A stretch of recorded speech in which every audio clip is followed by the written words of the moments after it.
Hello. What's up this afternoon, everyone? Welcome. Fine Monday to you all. Good to see ya.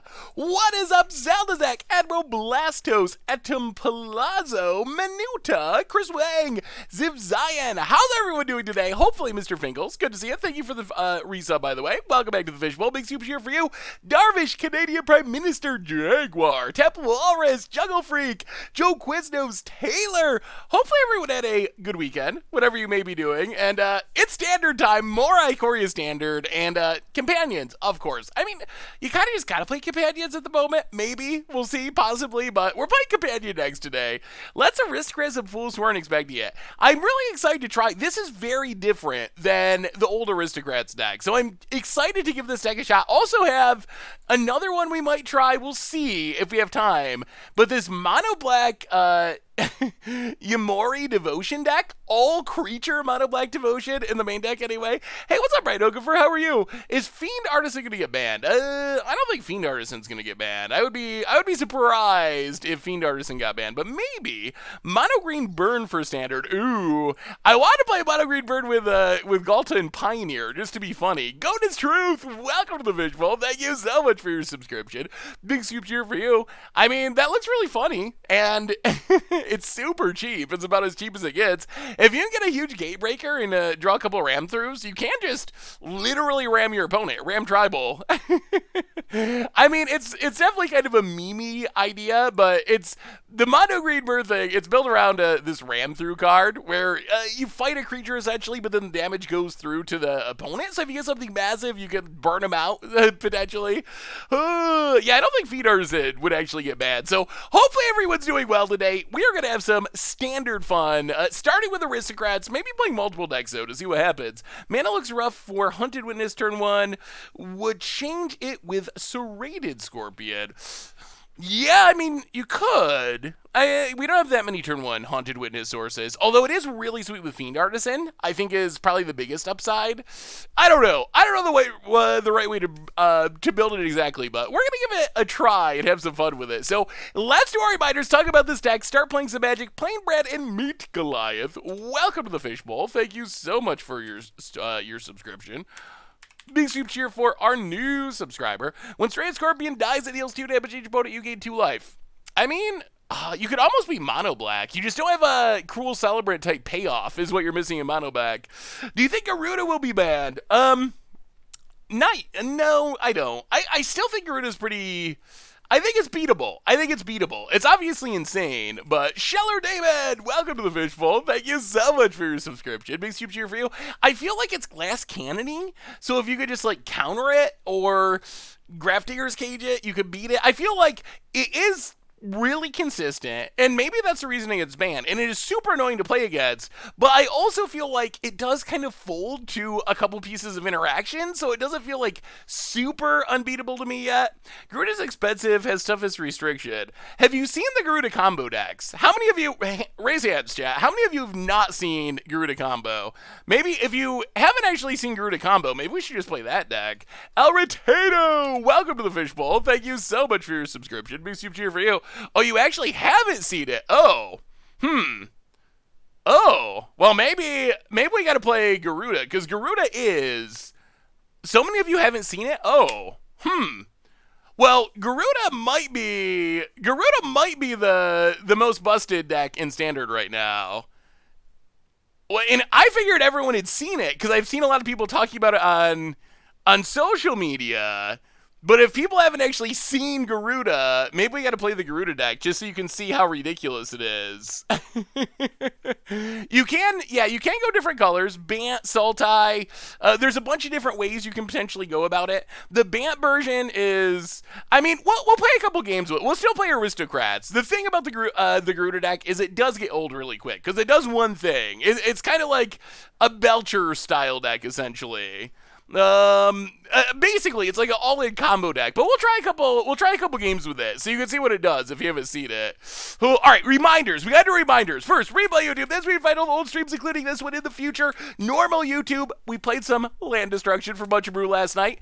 Ikoria stuff starting shortly. There was also a top 10 video for Modern that went up today, so keep an eye on all that stuff. There's a Budget Magic tonight that is, Land Destruction's so sweet. Modern Green Land Destruction, super fun. It's a deck that was bugged on stream. We actually gave it a shot. McIntyre, how are you today? Good to see ya.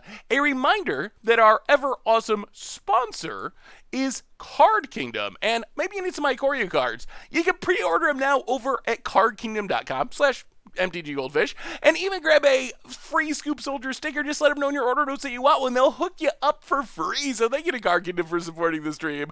Otherwise, merch page, tokens, t-shirts, playbats, check it out to support the stream and the channel and the site. Yeah, Winota's really sweet. Winota, that might be coming up at some point in the future. The Discord is new and improved, and of course, donations, always appreciated, never required. $2 or more gets your message read on stream. So, off day's always nice, McIntyre. All right, so what do you think, chat?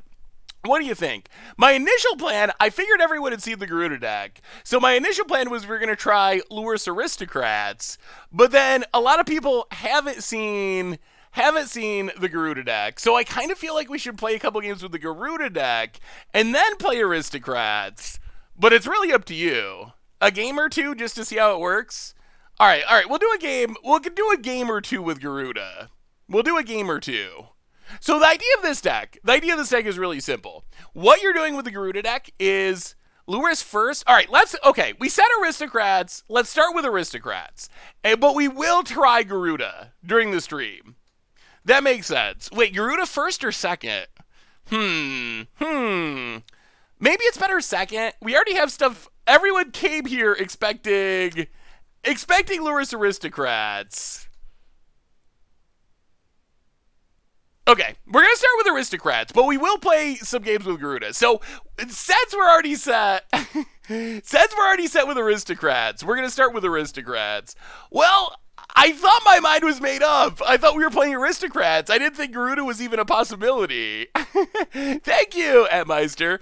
All right, so we're starting with Lurrus Aristocrats Day, and this deck, you've seen the Sacrifice decks in Standard. This shares similarities. We have Sacrifice stuff. We have Cauldron Familiar with Witch's Oven. We have Cruel Celebrant. That's why we're in Orzhov primarily. And the idea is we're going to drain our opponent out of the game, sacrificing stuff. Cruel Celebrant, Corpse Knight, drains when a creature comes into play. Of course, Cauldron Familiar, know what that does. We have sack outlets in Witch's Oven. We have Fiend Artisan is a new sack outlet to sack stuff and to tutor throw deck to find stuff. We got Priest of Forgotten Gods.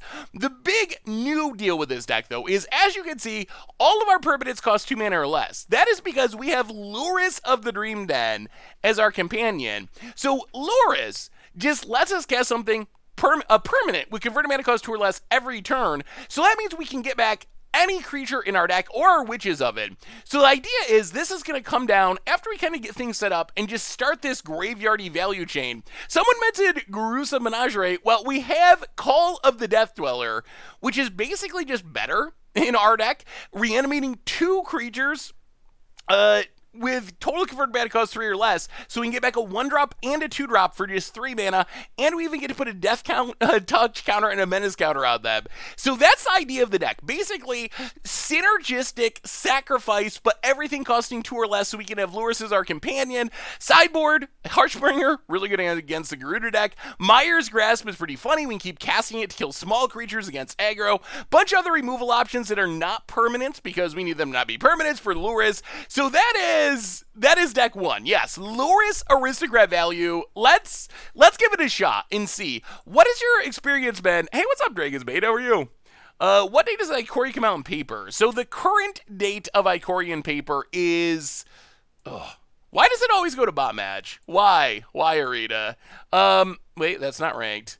The current date is May 15th. We'll see. It's possible it gets pushed back again. Have you thought about Elsiad? Recurring each turn project. Ooh.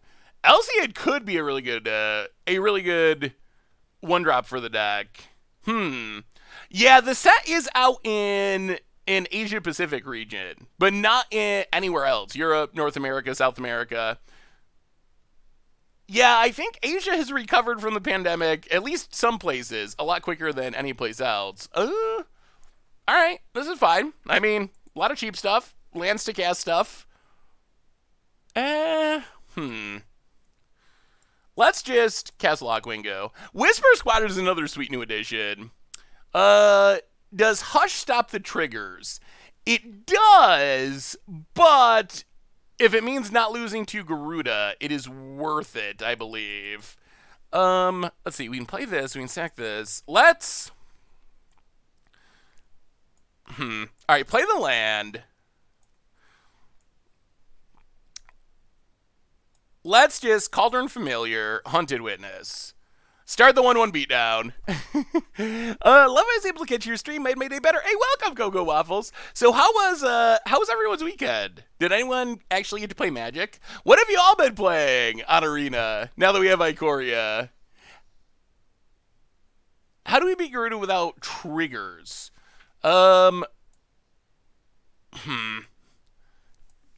Their creatures are bigger. Well, their deck doesn't really do anything, though. So I think we're trying to get the aggro win, essentially, against the Garuda deck.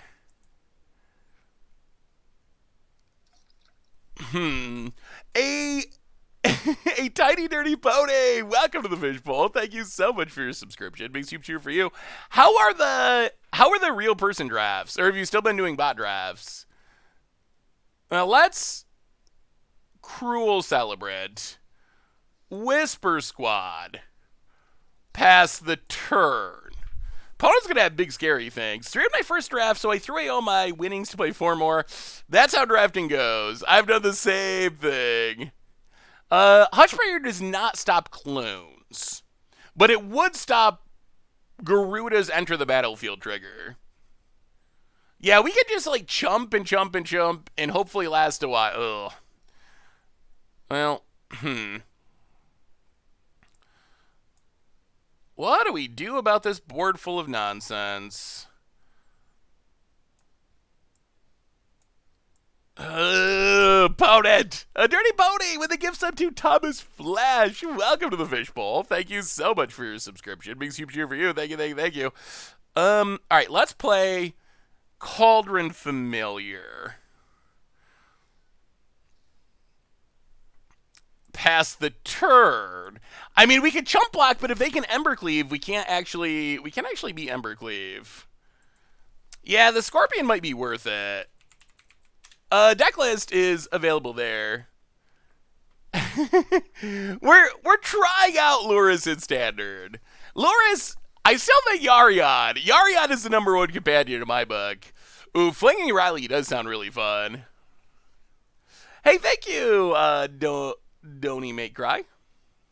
Can you tease this week's Against the Odds? I will tease this week's Against the Odds, which is actually the first real Ikoria video that I will have.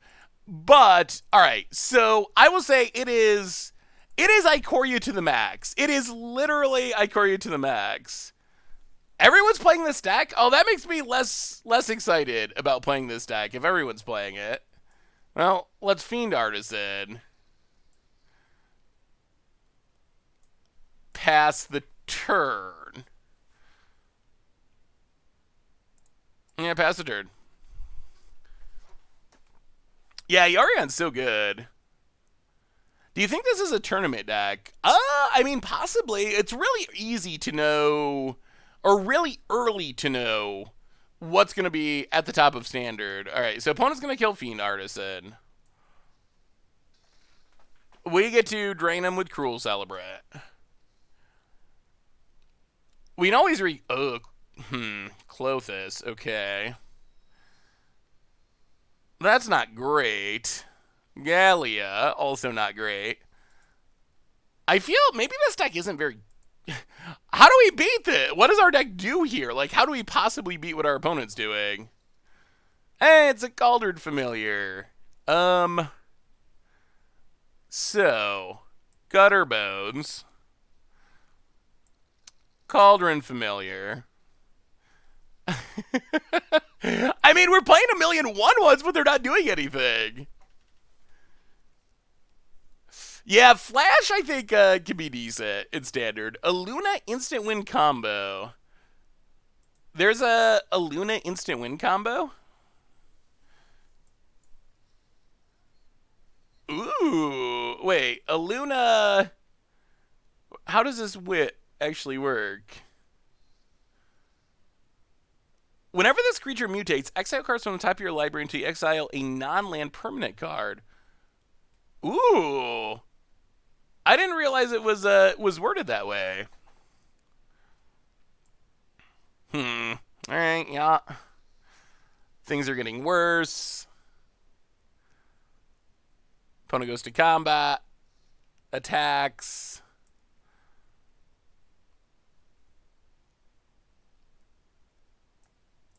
We block. Haunted Witness dies for no real value. What do I think of the Flash ban in EDH? So, I don't know about the.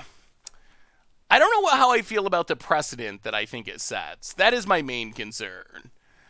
I don't know if I like the rules committee banning cards for power level, which is something they have traditionally tried to avoid doing.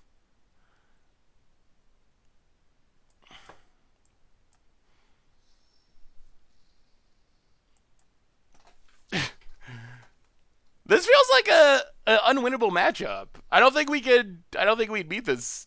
What this deck's doing.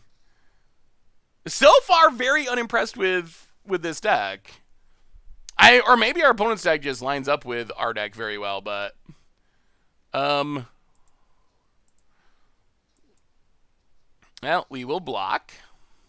I assume our one Lurrus is gonna die, and then that makes things a bit worse. So, is getting rid of Flash itself okay? I guess.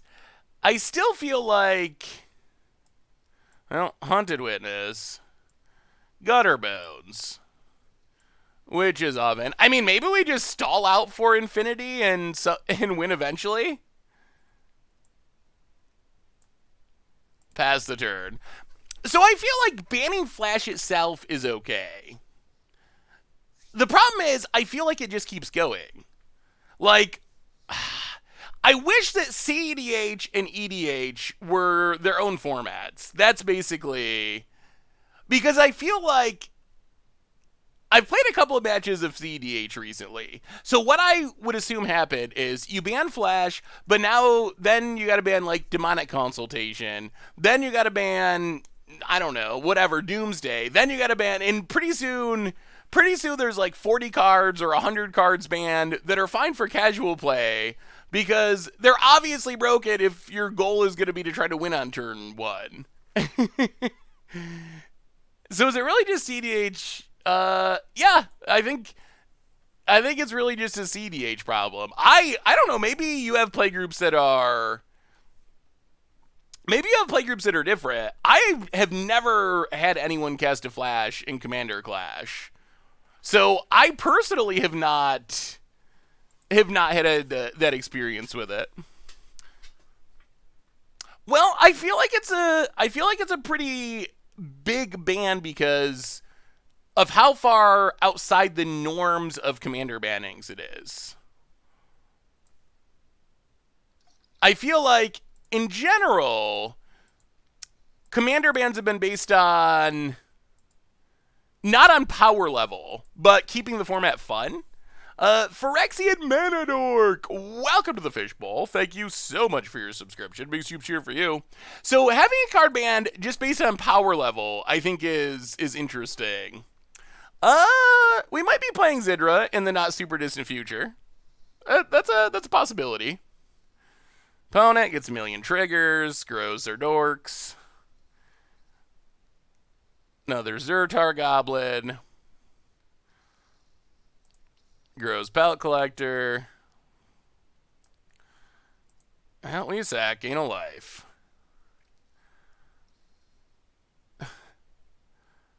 It'd be sweet if we had good cards. The problem I'm seeing with this deck at the moment is we just don't have good cards. Our deck is full of bad cards. Get back Gutter Bones. Replay Gutter Bones. Replay Haunted Witness. I kind of couldn't CDH and EDH just be two different formats. That seems like a easy. Oh my goodness! Wow, a massive donation. Down to 17. This Clovis is a problem. McGregor with $100 donation. Seth, I never thought I'd see the day when you became the thing you swore to destroy with Infected Modern. Perhaps Pro Big God has lessened your hatred, but never forget your old arch nemesis before Trod took over. I know. I still can't believe it, McGarry. Thank you so much for the huge donation. Excuse me, need water. I also still can't believe it.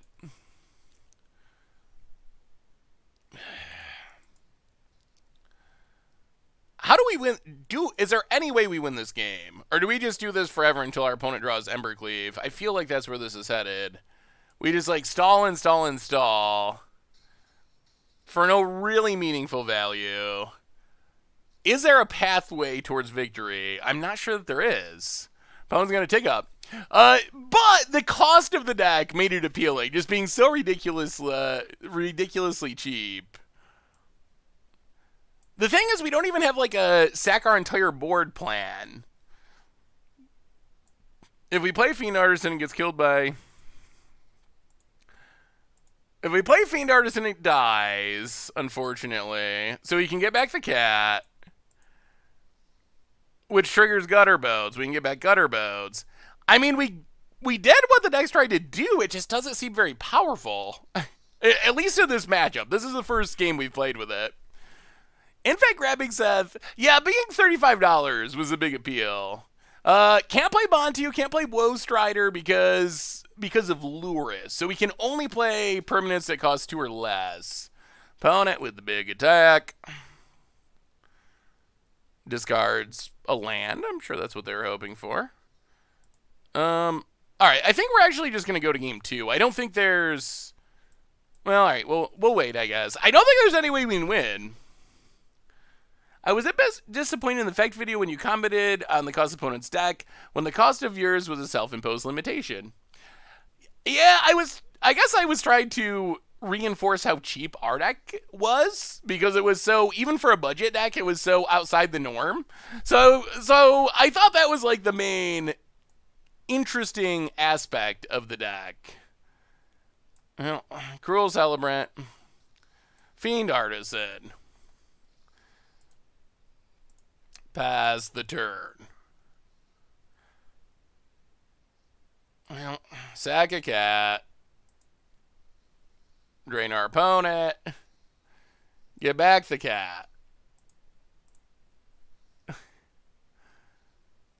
How has our opponent not drawn Embercleave yet? They've drawn their entire deck. Opponent, Gruul Spellbreaker. Grows. Yeah. Alright, so this is super over. Opponent stuff is trampling. Alright, we're gonna go to game 2. In the Garuda mirror match, I feel like whoever gets Garuda down first and gets Spark Double wins. Yeah, the Garuda deck is one of the most mindless decks of all time. So the thing about draining our opponent out is not really, because it's really slow. We don't have anything that's just like, okay, sack our board. I guess the closest we have is this one Lampid, which is sack our board-esque. At least can sack multiple creatures in a turn. But still, we don't have like a Woe Strider that just comes down as like, boom, everything's gone. So that just doesn't actually exist in our deck. And big creatures seem pretty good against us. Our deck, it seems like it can have power for going long, but it seems like it's very slow and grindy, and that a lot of the creatures are pretty underpowered. It really needs to get the synergy going. This reanimation is going to be pretty bad with our opponent being a Clothis deck. I think we try it something like this. Also worth pointing out the difference between budget, top tier, power level, and the perspective when considering the formats. Got killed by 131,000 power Paradise Druid in Standard. Ooh, how did you get a Paradise Druid, or or your opponent get a Paradise Druid that high in power. Alright.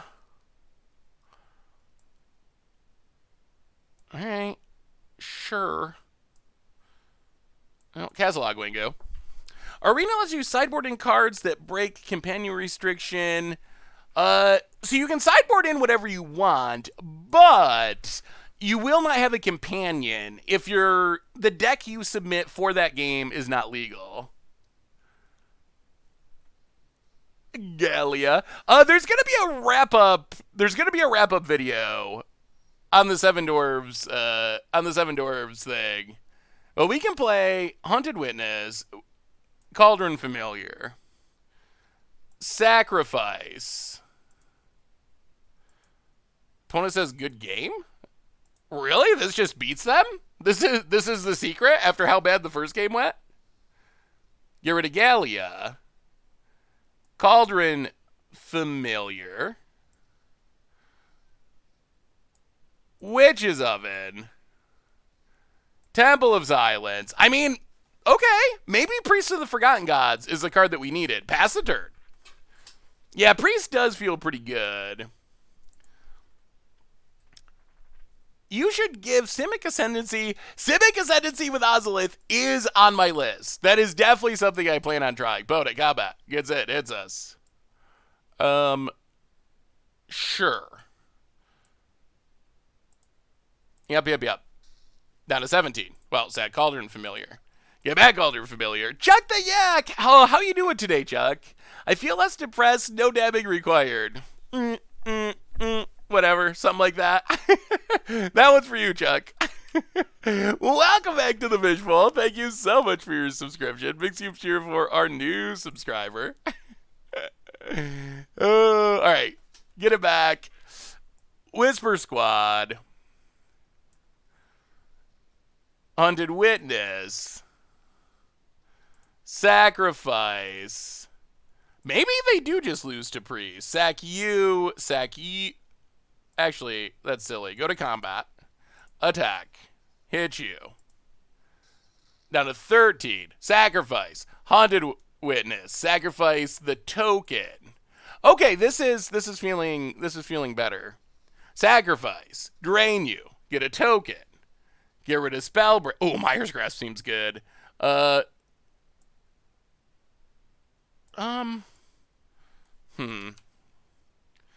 let's just Lurrus. Run out Lurrus, pass the turn. All right, your go, opponent. Well, this is like the exact opposite. Was that good? Was that good? I'm like a pro dabber now.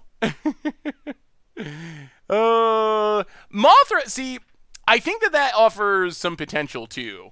I think the question is how good are the companions? How good is having 8 cards in hand? Is that enough by itself to essentially win the game? Oh, we left a point of damage on the table. Opponent goes to 4. Haunted Witness. Cauldron Familiar. Pass the turn. Yeah, I think we could have won there. We shouldn't attack with Priest. We messed that up in a couple of different ways. Bode. Hits a Haunted Witness. Sure. So he messed that up. That's fine. We're still good, hopefully. Do you think the result of the recent tournament a huge representation of companions? Is artificially added to people excited to play them, or are they just that strong? I mean, that is up for debate, but I believe they are just that strong. I think companions are going to have changed Magic. So, I mean, I think it's partly that people are excited to try new cards, but having an extra card in hand is huge. It's huge. Bredo plays for the 13th month. Forgot to share this last month to celebrate first year. Well, welcome back, Bredo plays. Thank you for your subscription. Big super cheer for you. That went much better. That went much better. Maybe we just gotta have Priest. Maybe that is the card that makes this matchup work somewhat. We do have an all-creature deck we might try at some point. To play Urami or whatever the Golgari companion is. So what do you think about... Okay, so with companions, I think they're okay for Standard. I think even if every deck in Standard for the next year and a half has to have a companion. I think that's fine. Fantasy Nerd NY, how are you today? I think that's fine. I think that's fine for standard. My bigger concern is for older formats. That is my bigger concern, where they're not going to go away at rotation in a year. So if they really are cards that you have to play in older formats, that's a big deal. That really changes things. Probably not for the better in older formats. Opponents leave me a mana. All right, let's just Gutter Bones. Temple of Silent Scry. So that's my biggest concern is non-standard formats. Opponent does have Bone Crusher. Well, at least they weren't Bone Crushing our Priest. We definitely do not want Whisper Squad. Pass the turn. Hey, thank you, Zedix. So the question for older formats is, like, what's kind of the end game? Like, do you just always have to play a companion? Does Wizards print more companions so there's like diversity, but you still have to play a companion? Do they end up getting banned in older form? Oh, God. Hey! All right, opponent came prepared this game, I think. More prepared, at least. Well, Castle Lockwain. We might just have to kill this Bone Crusher. Yeah, let's just pass and kill Bone Crusher. How long will the Jesus hair grow over quarantine? It'll take a bit. I mean, it'll grow, but it takes a while to get it really long. Well, kill Bone Crusher, take 2. Hey, welcome, Vidammer. Good to have you. Yeah, Lurrus is the one that is probably at the top of the pile for Eternal formats, at least. All right, so play a Plains. Play Lurrus. Play Priest. Pass the turn. Kiloa Blackthread. I didn't see my bits message. Oh, I'm so sorry. Went ahead and subscribed. I appreciate it so much. Welcome to the Fishbowl. Thank you so much for your subscription. Makes me cheer for you. Shining light in my quarantine blues. Those are, that's the nicest thing anyone said this stream. Thank you so much. Is Garuda top 2? So Garuda, I think Garuda is the hardest companion to figure out by far. I think it's either going to be as broken as it has looked over the first weekend of it existing, or it's not going to be all that threatening at all. I don't think there's a ton of middle ground when it comes to Garuda. I think it is the one most likely to get banned in Standard. Play Cruel Celebrate. Play Gutter Bones.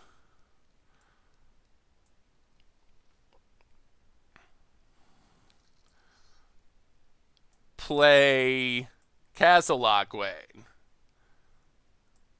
Cauldron Familiar.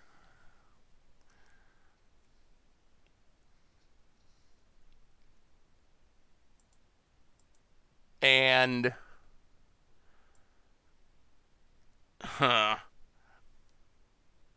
pass the turn, I think. Yeah, I think we pass. We don't really want to get our stuff eaten by this Clothis. We gotta play around Clothis. Favorite deck to play so far in the new set? Ugh. I've enjoyed a lot of them. And even though people have been complaining a lot about companions, I think it has been very fun so far. I don't know if it'll remain fun for like years, but I think right now I have had a lot of fun building companion decks. Gallia. Opponent. All right, now we will sack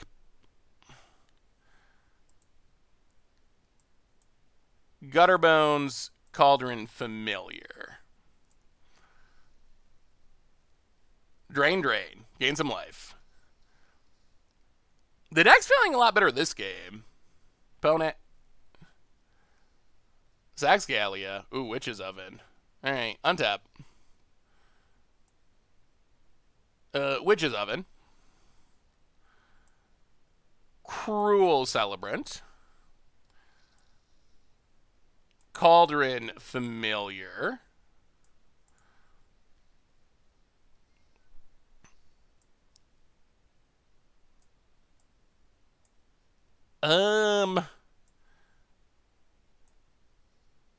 Get back, Gutterbones.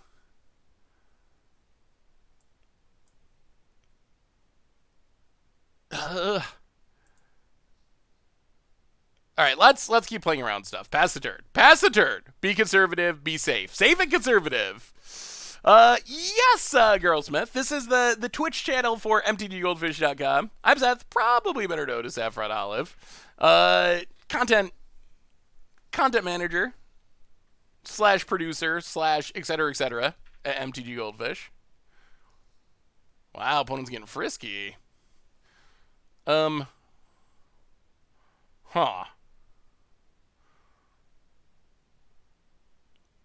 Interesting.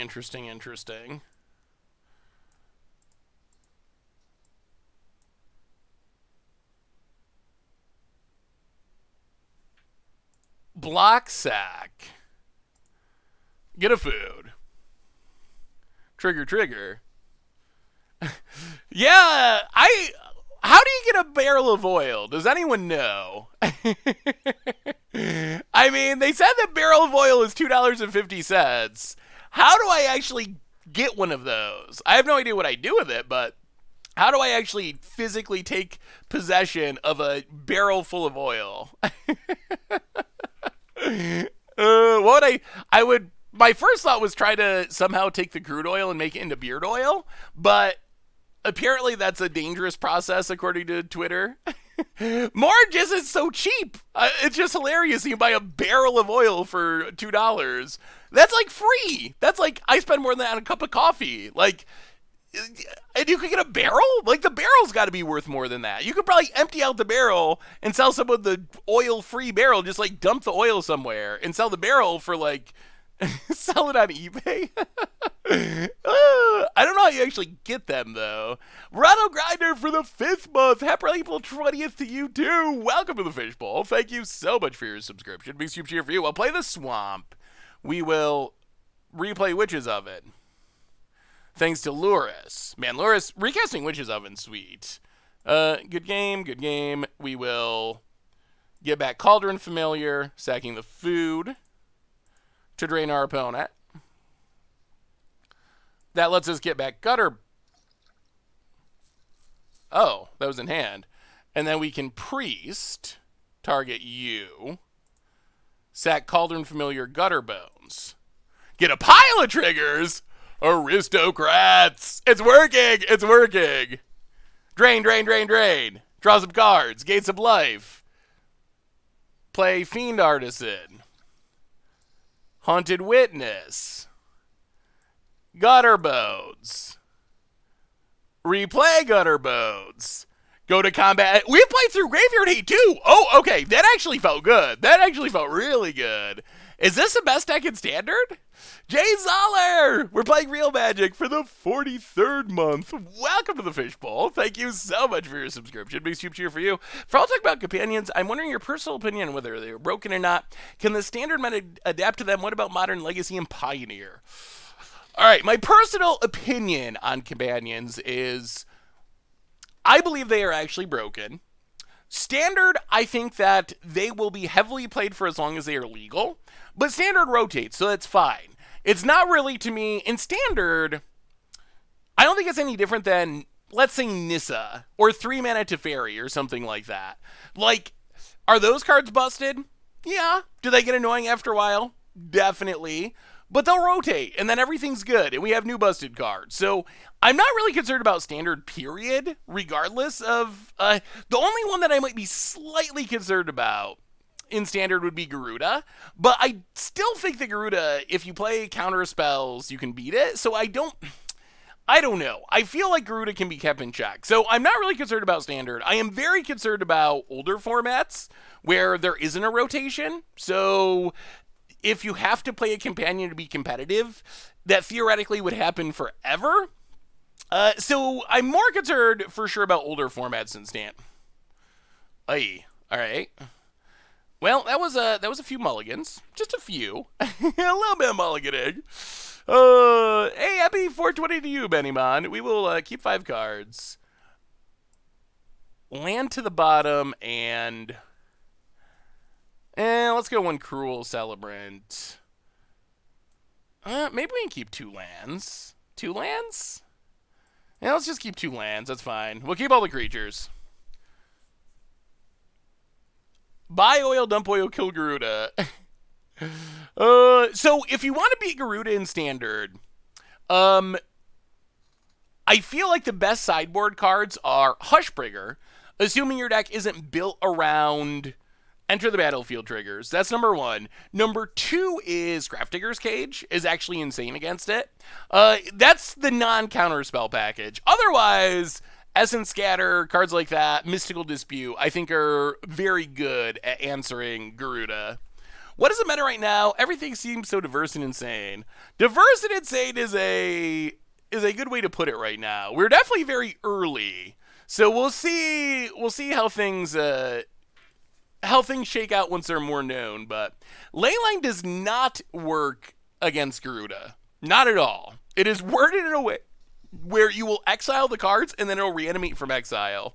We will play. Oh, we're playing Jeskai Fires with no companion. The new Magistrate. So the problem I have with the new Magistrate, other than it being pretty fragile and die, is let's cut our bones, Cruel Celebrant. I think the problem I have with that is that decks like Garuda, they have a Garuda in their companion zone, which is strong, but they also just have a deck full of Garudas. So you're shutting down one of the 4 copies, which doesn't strike me as that appealing. Like, answering a Garuda of the 4 in the deck, that doesn't seem that good to me. We've played 1 match so far, and we are 1-0. I should update the record. Yeah, this actually looks like Jeskai Flash. I just saw Jeskai lands in Bone Crusher, and I assumed it fires, but it seems like it's a Flash Brew. Alright, there's Boney.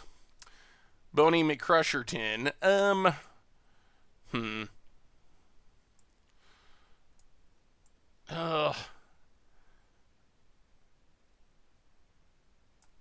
Alright, let's Whisper Squad. I feel like this deck does not have the highest power level. Hound of Aetherios also works, because it's worded like Grafdigger's Cage. Fire Prophecy. I think Fire Prophecy is actually a decent card. Being able to filter is nice. Well, we get 1 trigger. What did you think of... I think Whisper Squad is decent in a deck like this. Teferi's the last card? Okay.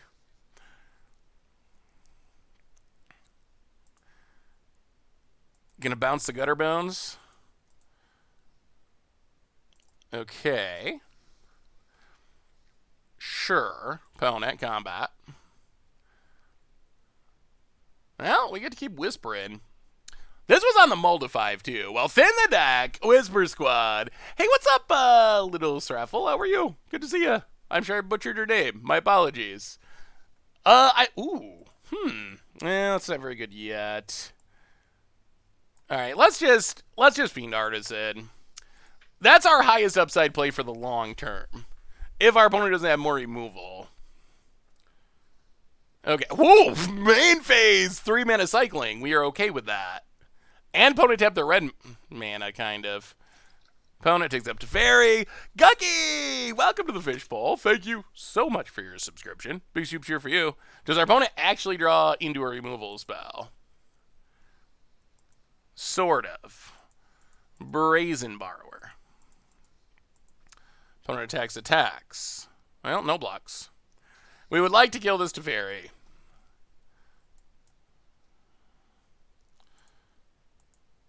Well, go to combat. Kill Teferi.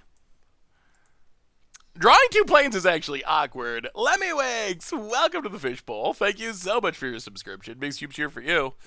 What did you see? Hey,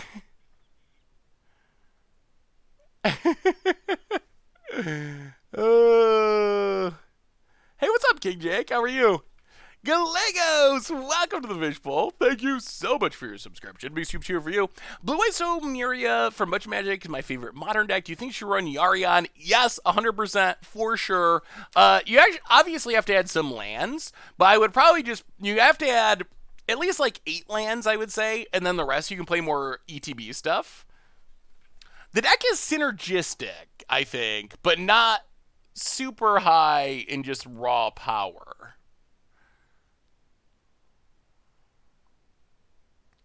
I'll play Lurrus.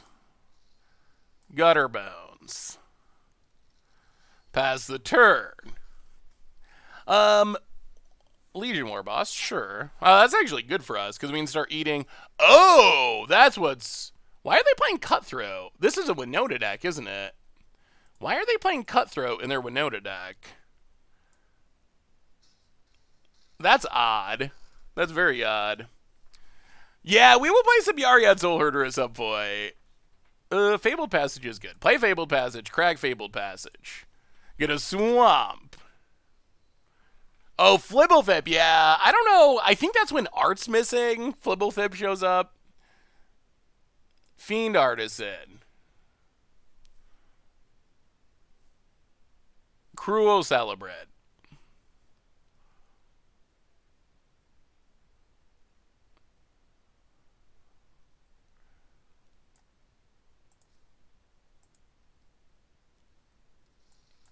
Please no Winota. Please no Winota. I don't know why they're playing Brineborn Cutthroat, though. But yeah, Winota would just wreck us if that came down.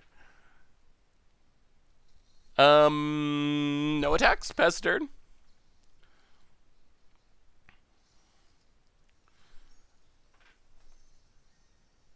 And no attacks. Yeah, I think that Winota deck's actually decent. Why are they looking at our creatures? That is discomforting.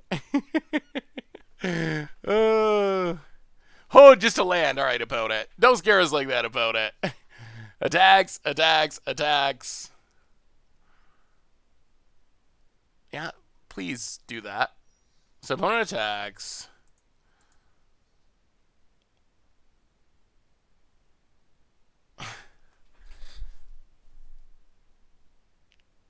What happens if we block with Fiend Artisan? Does anyone know? Does it do the Tarmogoyf Lightning Bolt trick? Like, if we... opponent just scoops. It doesn't do the Tarmogoyf Lightning Bolt trick? Okay. I don't know why I was hoping that could work. So it's going to die, and then it would theoretically grow. That makes sense. We'll bring in Myers Grass. We'll bring in, I guess, a Heartless Act or two? Go down the Corpse Knight. I can't believe so many people have not seen the janky Garuda deck. The Garuda deck, I honestly thought it was a joke. I thought it was a joke. I also didn't realize that it would work through Leyline of the Void, which I think partly led to me very much underrating how good it was. Because I thought, well, like, that's cool, but then your opponent plays a Rest in Peace or whatever and you lose. But it working through Rest in Peace Leyline makes it way better than I thought. Yeah, so if there is no instant in the graveyard, and there's a 2/3 Goyf, and you Lightning Bolt the Goyf, the Lightning Bolt goes to the graveyard and the Goyf grows before... I don't know all the technicalities of it, but basically, the Goyf grows before it dies, so it survives the Lightning Bolt. There's also some weird shenanigans involving Death Shadow in some sort of similar interactions where it grows in a way that it can stay alive. There's weird things like that. I've been Mono Blue Flash just because of Garuda. I think that's a good way. The Mirror Flash, Mono Blue Flash, control decks with counter spells. I think those are some of the best ways to deal with Garuda. Hey, what's up, Eric? How are you? Good to see you. Do the companions need to be banned? What do you say, chat? I have heard some people say that. You just gotta ban them all. You gotta literally ban every companion. I can't imagine that that would ever happen. I would be absolutely shocked. I would be absolutely shocked if they actually did do that, especially now. I think the problem is, yeah, that is true. The ones at the top of the heap, Lurrus for sure, especially in older formats. Yarion, because it's really easy to play. I think Yarion is busted. I still think Yarion is busted. If you watch on the YouTube channel our top 10 monitored video, and remember when you watch it, we recorded the top 10 videos last Monday. So before the set was even out anywhere. So that was not after we got to see what had happened. I had Yarion number 2 on my modern list, and I think when I said Yarion, I think Krim literally laughed at me. He literally laughed at me. He laughed at the Yarion, underestimating the power of blinking. Oh, hey, what's up, Destructor? How are you? Metro Town Infamous. Love your work. It's gotten me through my personal struggles. Well, thank you, Metro Town Infamous. I definitely, I appreciate that. It's always nice to know that the silly games we play actually matter. Welcome to the Fishbowl. Thank you so much for your subscription. Big soup cheer for you. Damage check state-based effects. Yeah, that sounds correct. There's rules, reasons for it. Just remember, if there's not an instant in the graveyard, don't bolt a 2/3 Goif. Chase me, first time sub. Welcome to the Fishbowl. Thank you so much for your subscription. Big soup cheer for you. Thank you. Personally, I don't really think the mechanic is that broken. I just don't like how it works in paper. I mean, I think it's pretty easy in paper, right? Companion seems more straightforward than Mutate. Mutate came up on the podcast today, and I think Richard said that he felt it was more complicated than banding and phasing, which are two, like, infamously complicated mechanics. I still don't understand how banding works, honestly. I really don't. And I've been playing Magic for a long time now. What do you think about Lutri, Top 8, and Legacy? I think it was actually Vintage, but in Vintage, Lutri is actually pretty decent because they restrict cards rather than banning them. So there's a lot of decks that are already playing one-ofs just because of how the Vintage format works. And there's powerful spells like Ancestral Recall that you can copy. So I think that Lutri makes a bit of sense in Vintage in specific. Yeah, banding is, I don't even know. Well, another win. Another win. Maybe, all right, maybe this deck is good. Maybe this deck's better than I gave it credit for. I still want to send my banding deck for Commander Clash, but Mono is missing most of the least bad banding cards. Yeah, even Moto struggles with it, I think. Also, Vintage Singleton isn't quite as many challenges. Yeah, that is true as well. Yeah, Mishra's Bobble. Oh, I wish I owned them on Magic Online. The price on Mishra's Bobble, it is absurd. And it's purely because of our companion here. Yeah, we'll keep this. I'm gonna actually look it up. Mishra, okay, take a gander at this. Boom. Mishra's Bobble is, yeah, $64 for an uncommon that was actually reprinted in Iconic Masters. It's up to $64. It was $26 like 2 days, like a week ago. And it was as low as, I don't even know. When it was reprinted, it had to be super low. When it was reprinted, it was as low as, $4. Insane. We will just, all right, let's Swamp and Gutterbow. Ooh, opponents on Yumori. This might be the deck that I was thinking of playing, the mono black all creature devotion deck. Priest. Well, at least Priest isn't very good against us. Godless Shrine untapped. Go to combat. Attack you. Haunted Witness. Whisper Squad. Go. We got plenty of sack fodder for this Priest. Yumori, I think, is one of the lowest ranked companions, but Even the lowest ranked companion still might be pretty good. Yeah, let's play our own Fiend Artisan. Opponent can't have that much removal. They're playing an all creature deck, so they just can't have that much removal. Get him with Gutter Bones. Hit our opponent to 16. Well, here comes the collector. I remember you saying you did a bit of buying and selling cards in the past. Have you kept up with that? I have not. Before I was doing content, I still have cards from like box openings and stuff, but I used to buy and sell collections before I started doing content, a little bit when I first started doing content and was just like writing articles, but now doing Goldfish full time, streaming videos, articles, I don't really have time. I still keep up on the financial aspect of the game because I think it's interesting, and I think the theory of it's interesting. So I still keep up on it, but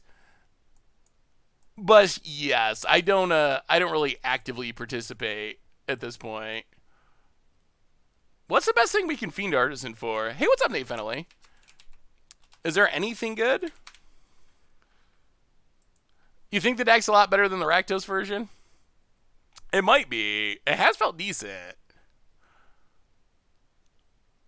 We don't have any great targets. We could get a Priest? I guess we could also just keep casting stuff. That seems reasonable. Fabled Passage. Crack Fabled Passage. Get a plane. Get a swamp. Get a swamp.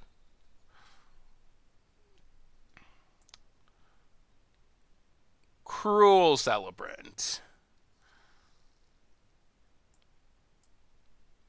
Get in with Gutter Bones. Hit our opponent.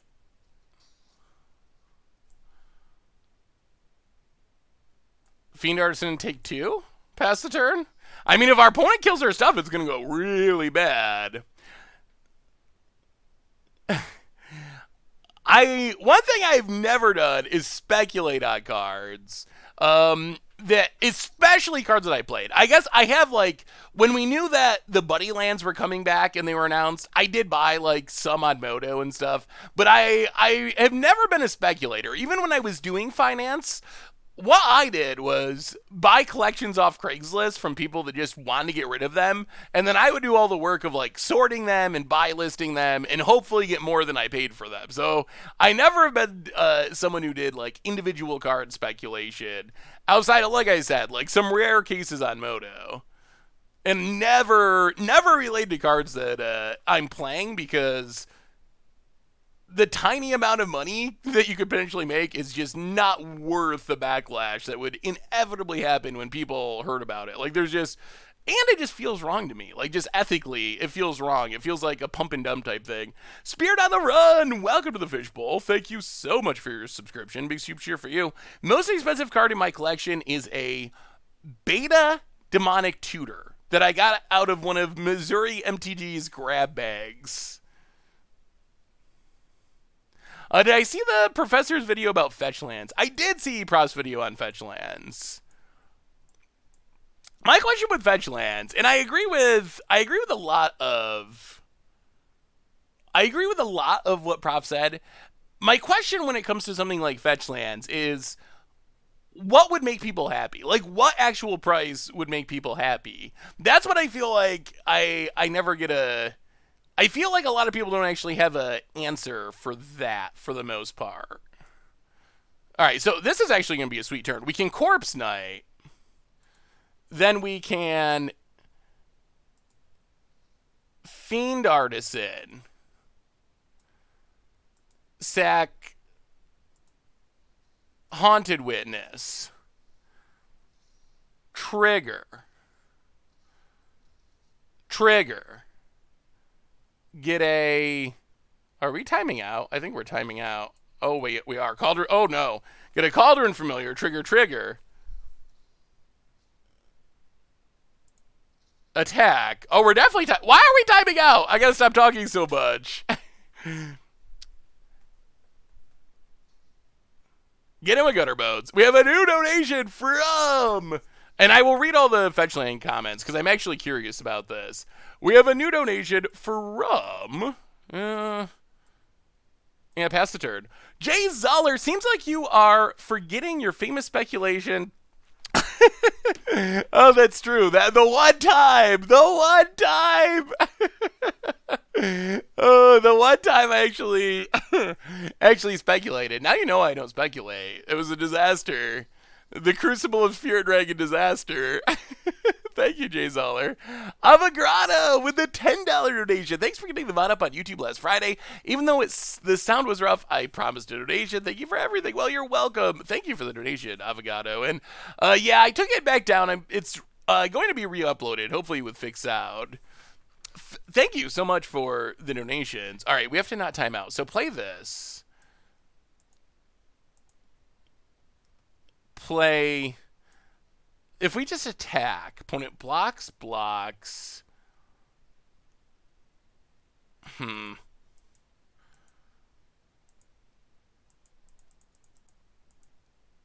I'll play Lurrus.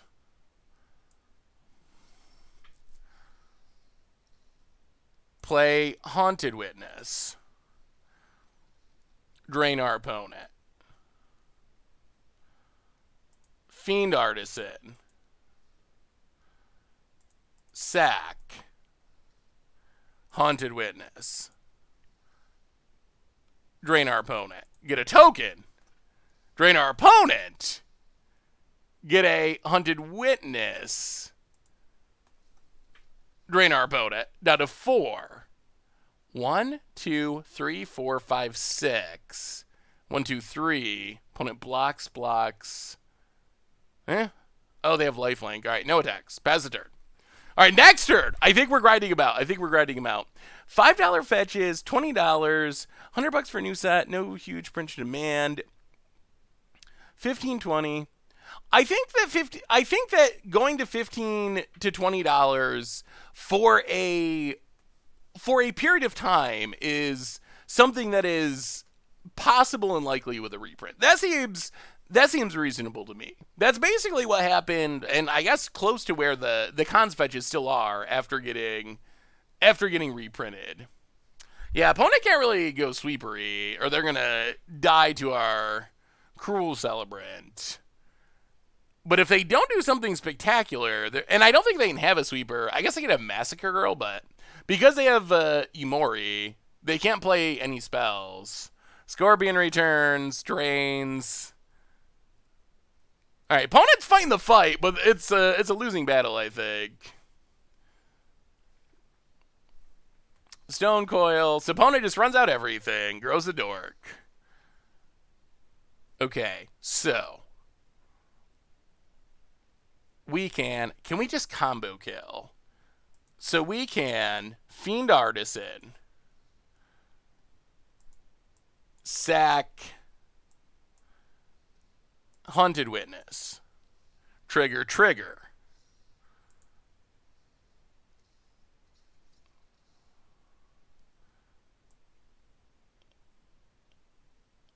get a Cauldron Familiar, trigger,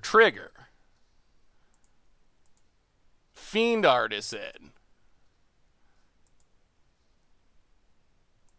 Oh, we should have... So we did this wrong order. This was a slight misplay. Sack a token. Oh, no timeout, please. Sack a token, drain you. Cruel Celebrant. Drain you, Witch's Oven. Sack a cat. Okay, combo. It's a combo kill. Sack the cat, drain you. Oh, Aristocrats through the putts. We only have one Corpse Knight, but we could have gotten a second Cruel Celebrant earlier. That was pretty impressive. Maybe this deck's actually good. Ooh, been working on Nethroi. That sounds sweet. Yeah, it's really crazy how expensive Mishra's Bauble is at the moment. It is, like, absurd. Nethroi Apex Hulk. Ooh. We didn't play Sir Conrad in our build, although Sir Conrad does seem super sweet. Another card I think that I kind of honed in on with our build, and I don't know how it will fit, because we were playing 80 cards, but being able to get back Spark Doubles for free, and also Pelucranos for free, was pretty sweet with Nethroi. That looks fun, though. I like it. Netherite is definitely one of my favorite of the Mythic companions. Is this deck not just better as a Rakdos deck with Kroxa? So the problem with Rakdos is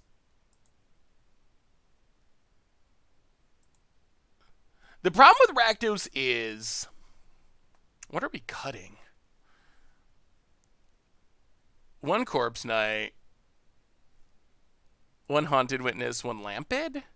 We might need the Lampid. Maybe Gutter Bones. One Gutter Bones. Let's try it like that. So the problem with Rakdos is you don't get a payoff.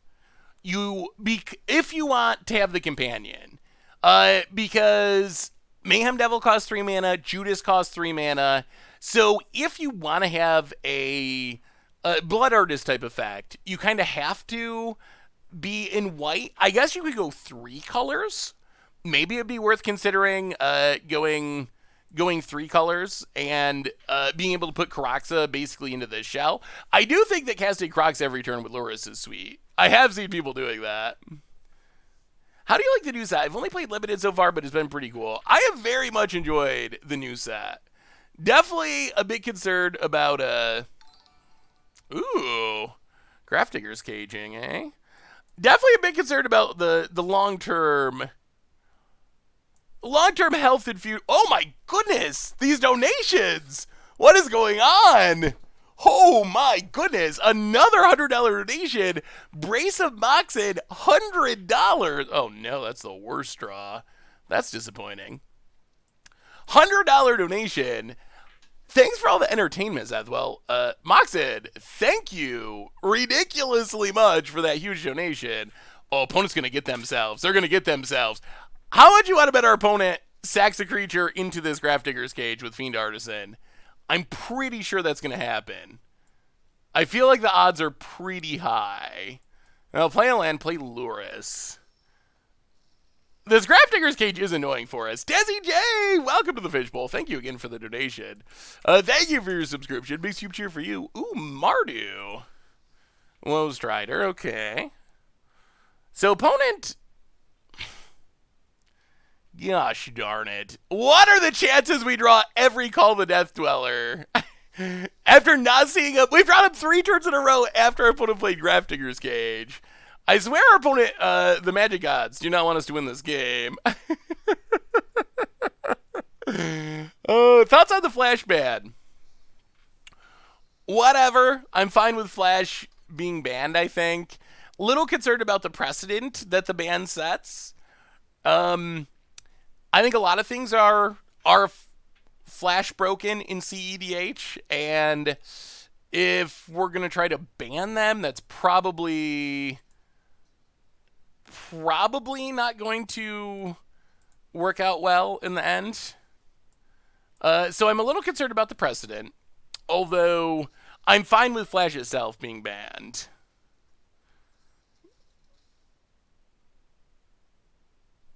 So Flash is, so there's basically 2 forms of commander. And so there's the normal commander that 95%, or maybe even more than that, 98% of people play. Just multiplayer casual commander. But then there's also something called competitive CEDH, or competitive commander. In competitive commander, Flash Hulk is the best deck in the format, like tier 0 in the format.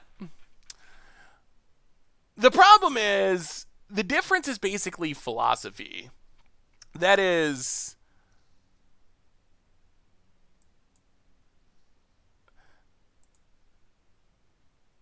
I guess we don't have to do that yet. All right, I'll pass the turn. This Grafdigger's Cage is so awkward. So the Netherite Steam replay was up, but I had to take it down. I'll get it back up. I'll get it back up today. I put it up at the normal time, but then apparently there was an audio issue. So I took it down to re-upload it, and then I forgot about it. So I will make sure to get that back up after our stream ends.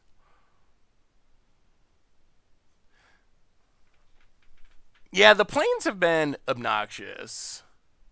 All right, let's Temerat.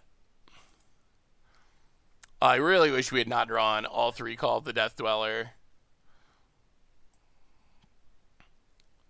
I'm also a bit surprised that our opponent brought in Grafdigger's Cage. Grafdigger's Cage seems like it's good against our opponent's deck.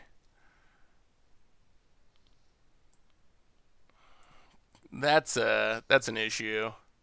That's a big issue.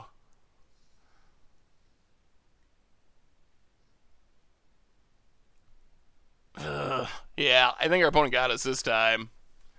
What is the bug with Garuda in Leyline? So, Leyline, Rest in Peace, cards like that are not actually able to stop Garuda, but they were stopping Garuda on Magic Online.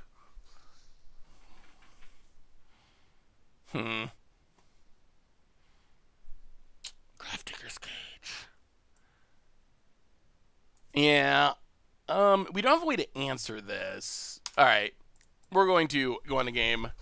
We're going to go on to game number 3.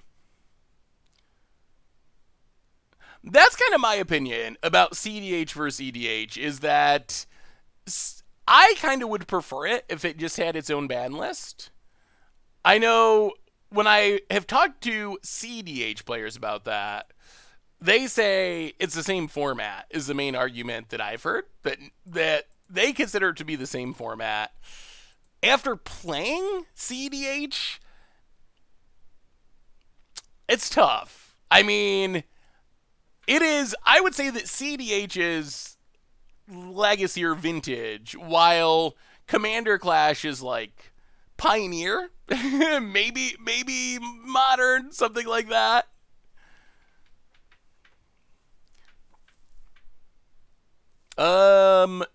I believe that the Garuda interaction is working properly on Arena.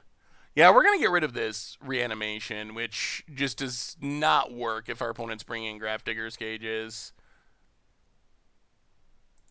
Yeah, we're going to go down all the reanimation. And run it like that. If it had a different ban list, then it wouldn't be CDH based on CDH's core philosophy. What is the core philosophy of CDH? Okay, sure. This is fine. Mire Grasp with Lurrus is really good. A new ban list for a new format. CDH will continue to exist.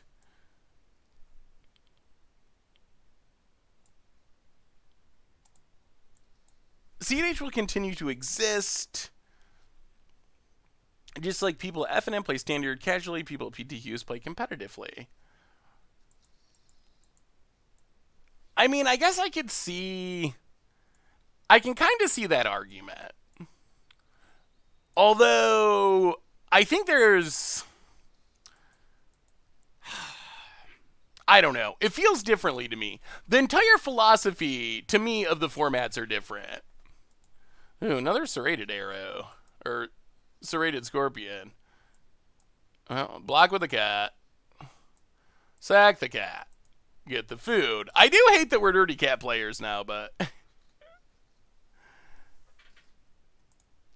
I think it's just because companions are really strong. So I don't think it's any specific synergy as much as our opponent just wanted to have the 8 cards in hand, which is generally a good strategy.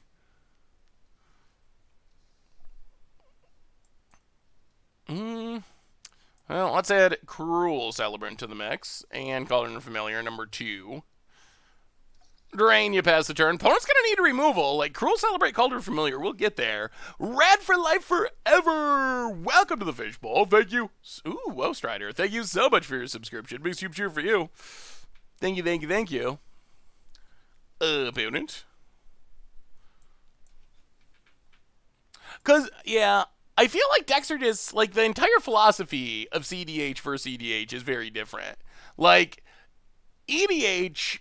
The type of like casual multiplayer EDH that I play, the goal is to have everyone have a good time, have everyone, get a chance to kind of do their thing, and have a fun couple of hours with your friends. When the goal of CDH is more like I don't know, a normal, like, 1v1 constructed format, like Modern or Standard or Legacy, where the goal is to win the game as quickly and efficiently and as consistently as possible. So I feel like the entire basis of it is different. Yeah. So you can't expect CDH players to not try to win on turn 2, because that's the entire goal of CDH. At the same time, you can't expect casual players to feel the same way about a card like Flash, because Flash, you do janky fun things with it. If you're not... Oh, opponent is going with the Grafdigger's Cage. Well, I guess we gotta do this now. Sack the cat. Drain. Get back the cat. Drain.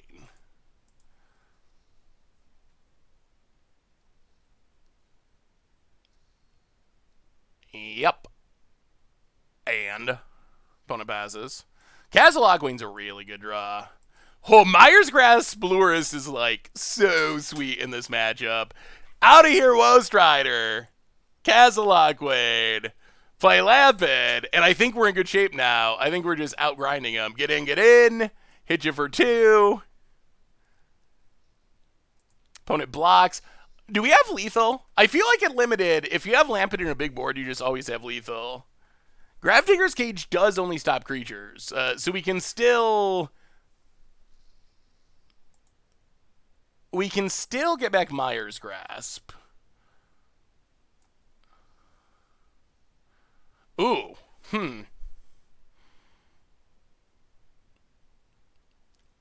1, 2, 3, 4, 5, 6.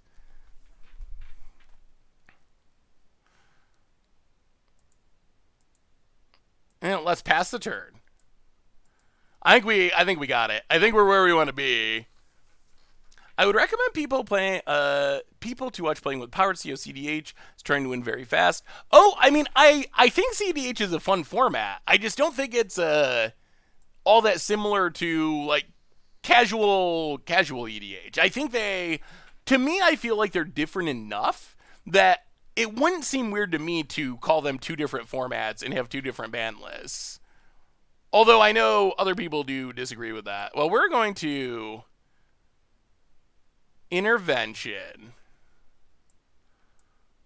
Destroy Grafdigger's Cage.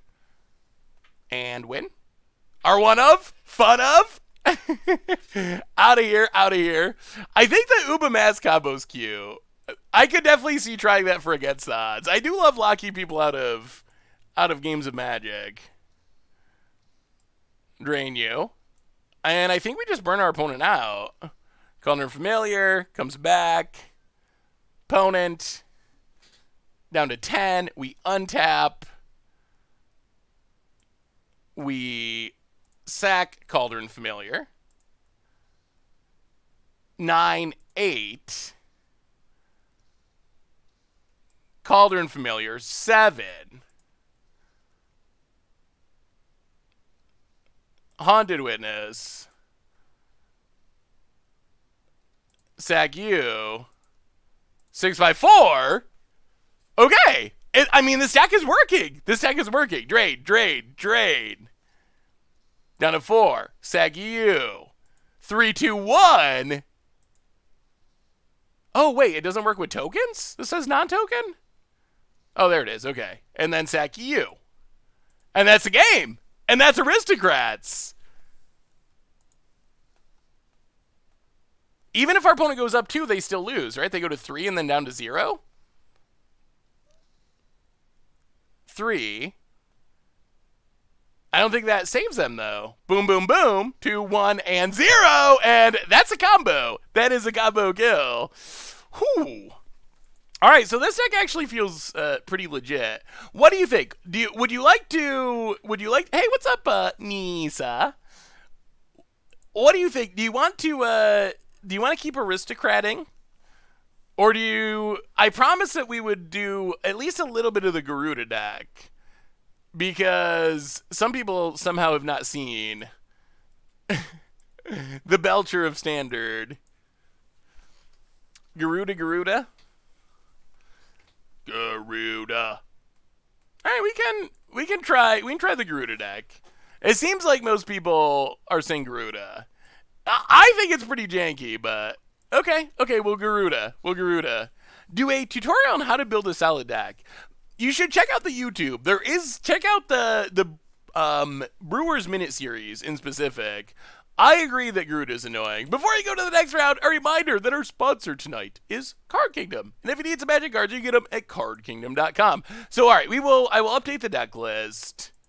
So, okay, this deck, since some people haven't seen it, this is a new standard combo deck. And I actually think the deck's kind of annoying. I don't know if it's as good as people are afraid it is. So the idea of this deck, where's Garuda?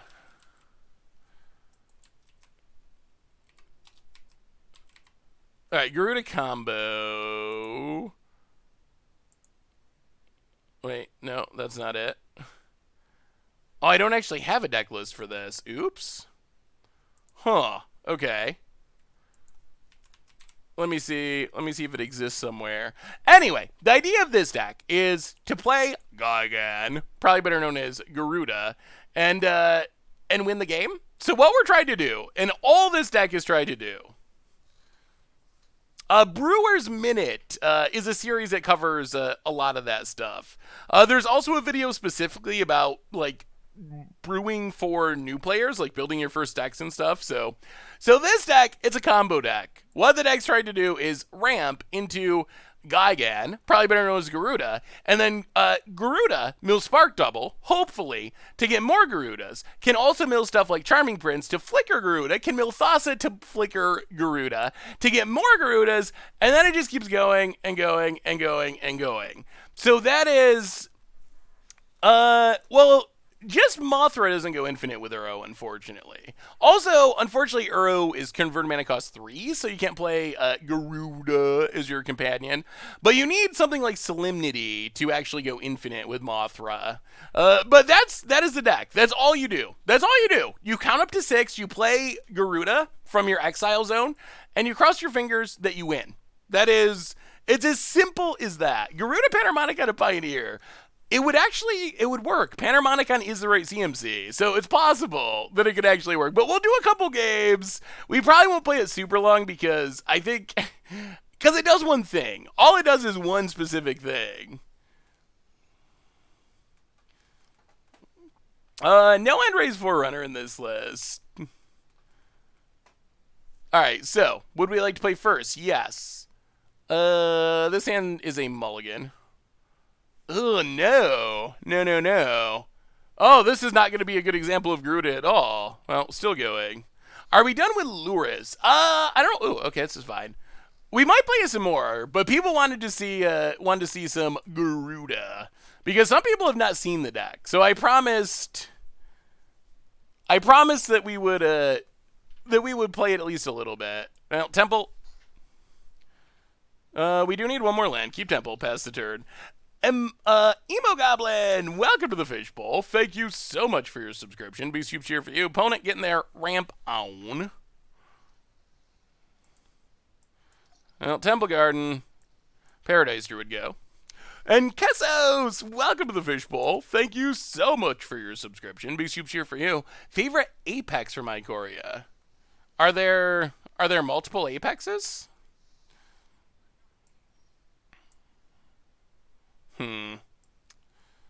I'll play Naturalist. Temple of Plenty. Yeah, I guess we keep Mothra. We can't Gigan next turn anyway, because our opponent can bounce. Oh, the big Mutate Mythics. Nethroi. Definitely my favorite of the bunch. Our opponent could also have counters, and the counters are the reason I don't think this deck is totally broken.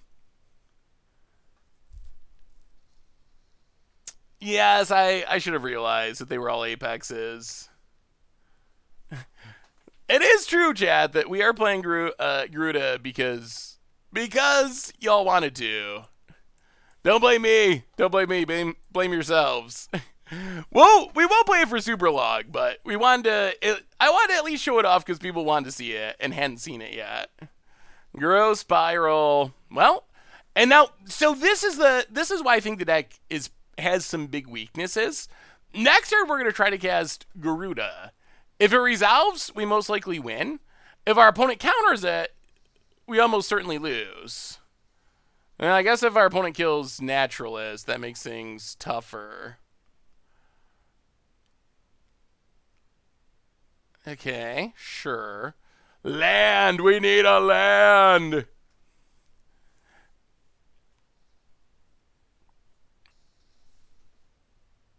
Okay. Opponent kind of messed that up. Well, we get to spin the wheel. Guy again. Give us a spark double. Okay, so we get another guy again, which is fine. The chain keeps going. We'll keep a guy again. So that was a semi-whiff, but we get Charming Prince to flicker guy again. So we get to spin again on our end step. Charming Prince. We really need to hit a spark double. Ugh, that wasn't great. Ugh. That was not as explosive as we wanted. We'll get a Fiend. So that was still fine. That was fine. But not, there's definitely been games where you do that and, oh boy. Where you cast a Garuda and the game just ends. You literally like mill your opponent out completely. Favorite companion for lore reasons? Ugh. That's actually tricky, because I don't really know the lore of the companions. Like, from flavor? What would be my favorite flavor companion? Maybe like the odds and evens one? This is very Yu-Gi-Oh-ish. Opponent catches a Narset.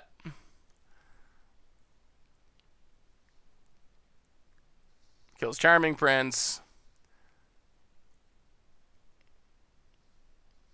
Bounces guy again. Sure, that's fine. Well, you know what we're going to do? Let's start by scrying. Scry. Paradise Druid bottom. Well, here we go. Spin the Gaigan wheel. The Ghost of Deck faded. Welcome to the fishbowl. Oh, there's the Spark Double. All right. Spark Double. That's what we wanted. Spark Double comes into play. Welcome to the fishbowl. Thank you so much for your subscription. Big cheap cheer for you. That's what we call a Spark Double. Good. Number 2. Garuda number 2. Number 3, actually. Into a Thassa. Okay, Thassa's fine. We'll take Thassa. We will attack for 9 with Fiend Artisan. Not a bad turn. Not a bad turn. Opponent. We'll blink. Guy again. Do it again. Get a Spark Double. On Garuda. Into Charming Prince. This is what the deck does. This is all it does. This is exactly what it does over and over again every single time. All right, your go, opponent. Can you beat the board? The answer is no. Oh. All right, so yeah, that is Garuda. Now, because our opponent has counters, we want to bring in Destiny Spinners and Negates. And although Negate's a little hit or miss. So bring in Destiny Spinners. We can go down to Mothra. We can go to Thassa. We can trim Elite Guard Mage, Fiend Artisan. And maybe we go 2 Negates. And now we do it again.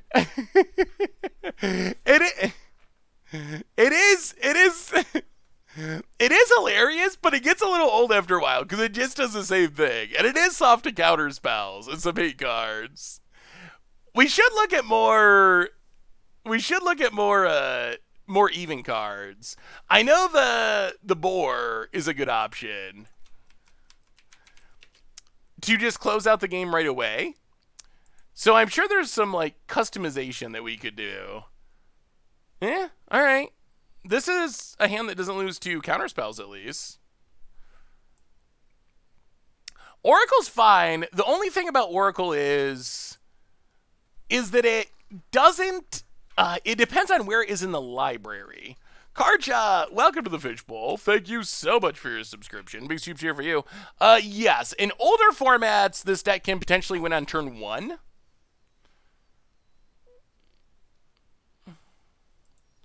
Ooh, let me see. Garuda Bant. Well, let's just play a land. Paradise Druid. Opponent gonna spiral. Okay, so Endray's, yeah. So we got a lot of the same stuff.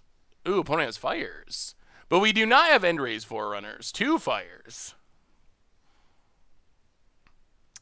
Well, play a land, untapped. Humble Naturalist. Pass the turn. So we don't got to worry about counters. What does our opponent have to go with the fires? Do we get to spin it to win it? To Fairy. Ugh. All right. Grow Spiral. Put a land into play. So opponent might get 1 extra turn because of Teferi. Curious about Kitten, Tribal, and Pioneer. Maybe we'll have to do some more cats. People had not seen Garuda, so people wanted to see what Garuda was like. Well, 2 Humble Naturalists, pass the turn. I don't know if we'll play this the whole rest of the time, but people wanted to see what it looked like. Grow Spiral, B-Card, welcome to the Fishbowl. First time sub, thank you so much. Thank you for your subscription.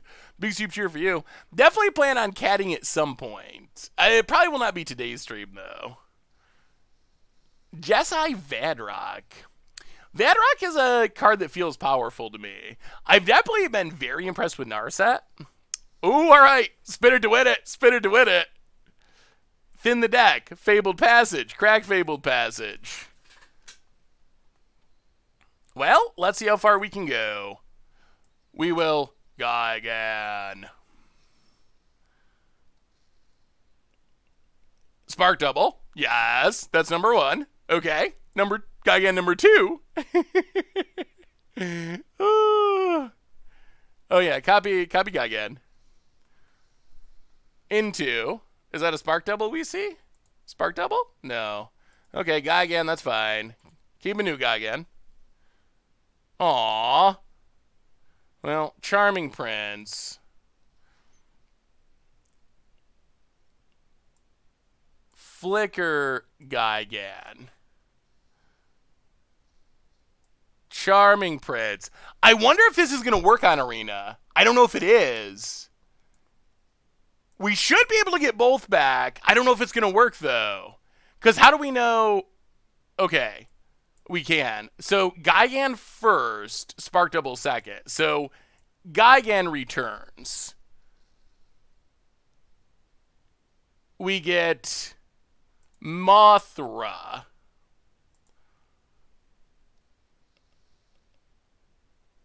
Copy Gaigan. Spark Double? Ooh, 2 Spark Doubles. Okay, that's still fine. Spark Double. We will copy Gaigan. And whiff. All right. I mean, that was a good turn. That was a good turn. Opponent gonna draw a card, discard a card, play a land, and die. Gaigan Return does sound like a sequel to a movie. So yeah.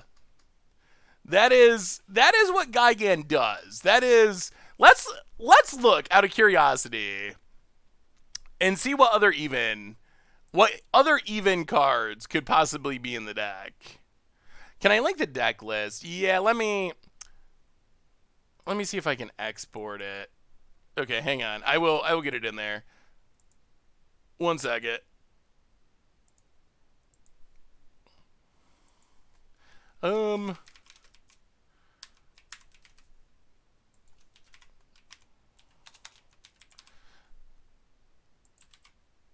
And okay. Oh, wait, hang on. For some reason, when you export a list from Arena, it says companion just randomly for no real reason. All right, I think we might have got there. All right, so the deck list command should be working now. So yeah, that is what Garuda does. Let's see what else. So we want to look at creatures with even converted mana costs. That is the main thing. So creatures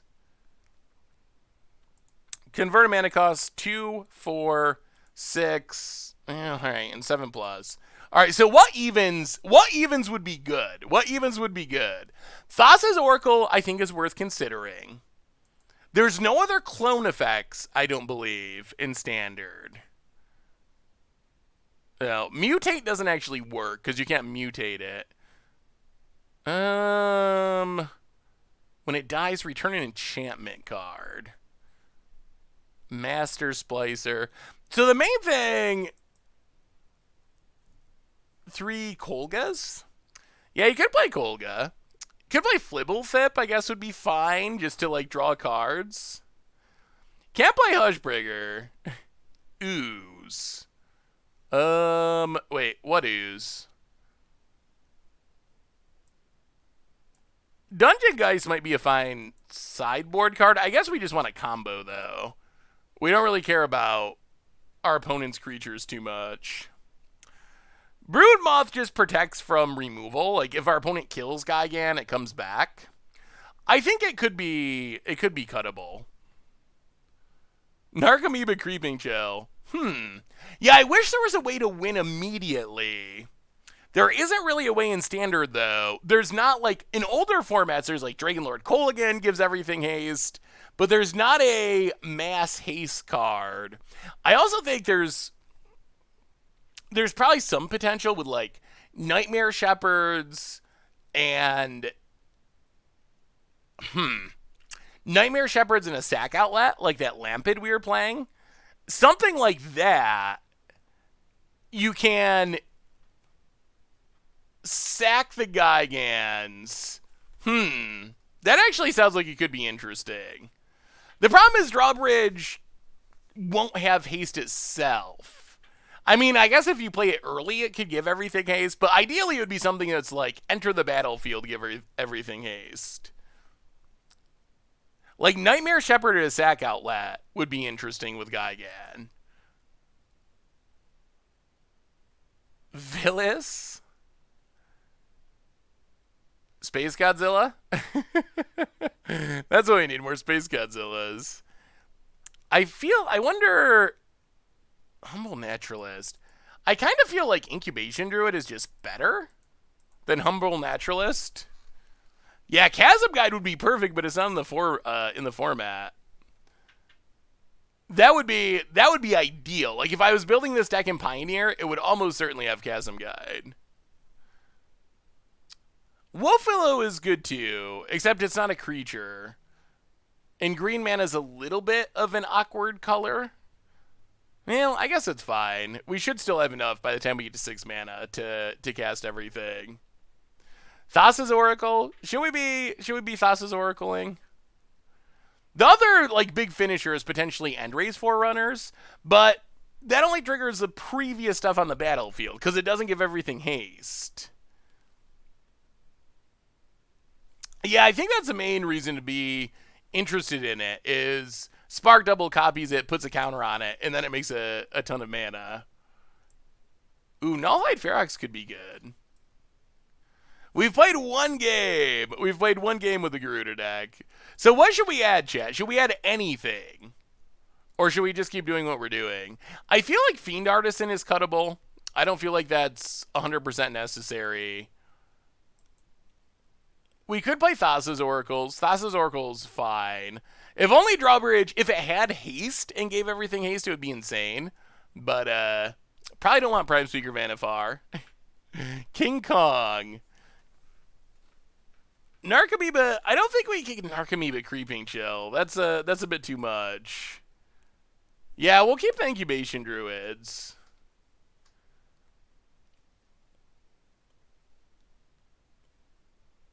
Izoni.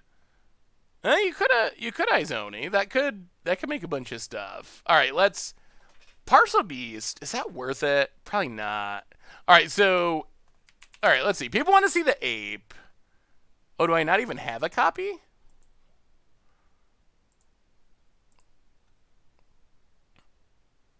When it enters a battlefield, fights a creature. Okay. We can play one ape.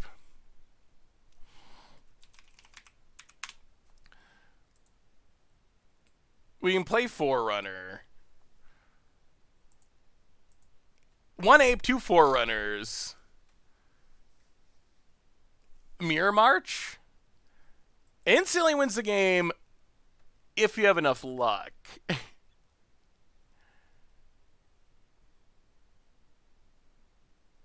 What is it worth it?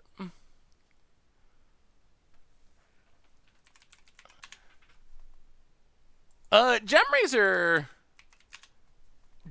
might be fine. We have Wilt in the sideboard.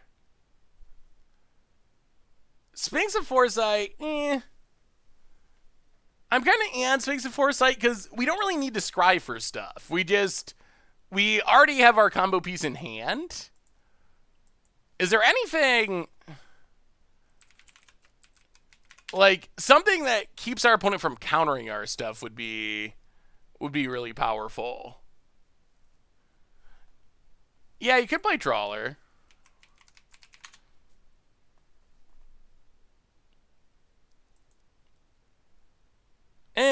Should we try it like this? Teferi, we have spinners in the sideboard.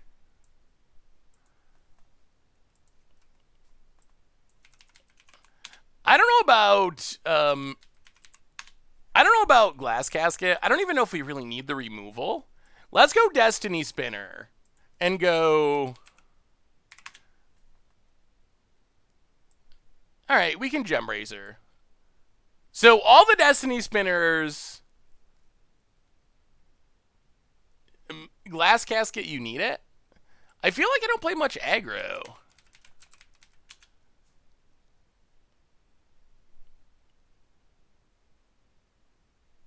Yeah, the vault is very full. All right, let's try it like this. Let's try it. Let's Garuda and just see what happens. But like I said, it is a very glass cannon deck. Golgari Raiders. Golgari Raiders. It doesn't have trample though, does it? Does it have trample?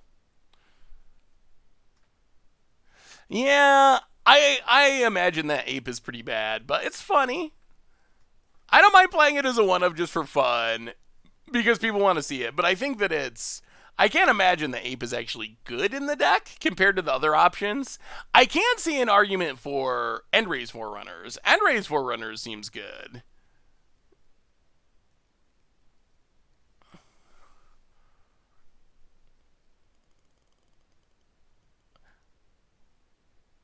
How does it beat Flash? It doesn't. I mean, technically we have the uncounterable thing in the sideboard. So that gives us some chance, but in reality, Flash is a ridiculously poor matchup. I think we're going to keep this. We have so many scry lands that we can hopefully scry into ramp. Okay, well, maybe Kolga's better than I give it credit for. Blowing up Artifact and Enchantment is relevant. Like, that is relevant. Spark Double is not oh no, it's Flash. Oh boy. Alright. Well, this might be a quick one. I think Disdainful Stroke is better at the board than Negate, as we have a linear plan but nothing against the Mirror. Yeah, the Mirror is just about Just about being the first one to Gigan and hoping you get lucky. Maybe we could play an even funnier build. Ooh, Arc Bow. I kind of like the Arc Bow idea. Isn't Fiend Artisan in the deck to tutor up Spark Doubles and such to keep the combo rolling? Oh boy. I think like in theory, although in practice, I have never actually activated a Fiend Artisan in the deck. So I don't know if it's actually all that good. Yeah, podcast is recorded. It'll be going up as soon as we get done with the stream today. I'll play a land. Incubation Druid. Charming Prince. Scry. Yeah, Growth Spiral's fine. I don't actually even know if we're going to go for it next turn against Flash. Like, the odds of our opponent having a counter are just so high. Alright. Yeah. Another Cutthroat. Ooh, alright, opponent. Alright, opponent. What do you say? Opponent passes. Oh, they gotta have a counter. They almost certainly have a counter.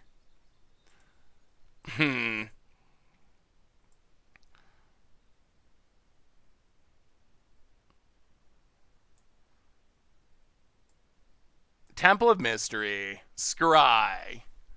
I don't think we can go for it. yet. Paradise Druid to the bottom. I think we're just going to adapt Incubation Druid. And then next turn, we could, like, Mothra Spark Double.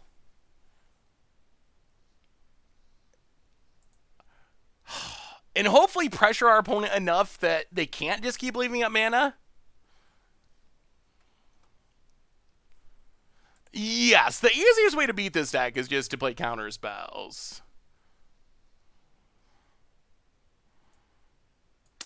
Oh, that's unfortunate. Alright. Well, there goes that plan. Opponent bounces, and opponent's got a clock now. Not looking great, not looking great. Opponent, combat. Gets in, hits us. Yeah, this is the matchup we do not want to see. Yeah, I think the Haste Granter really needs to be a creature to be hittable off of Gigan.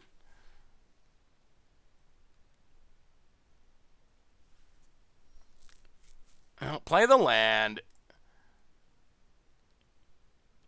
1, 2.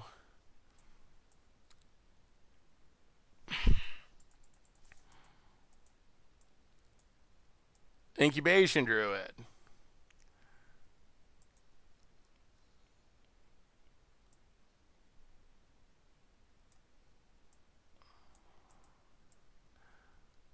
Spark Double.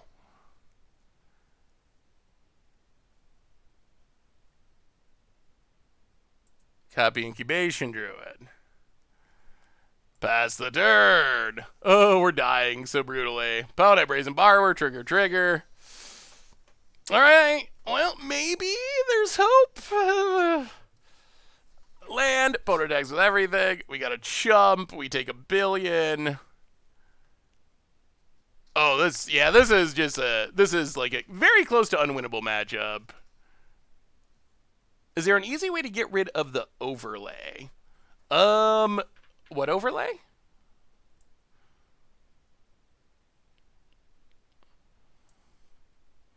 The other thing is our opponent knows we have it, so baiting with Mothra does not seem, I mean, alright, good game. Yeah, sure. Yeah, so this is why I don't think, even though people are very scared of this deck, this is a good example why I don't think this deck is actually, like, gonna break standard or get banned, because it is so bad in this type of matchup. It's just ridiculously poorly positioned. So as cute as it is, and as cool of things as it can do in when it goes well, when things do not go well, look out, the deck is so bad. So that is kind of the issue, I would say. Yeah, it cannot be counterspell decks with any amount of consistency.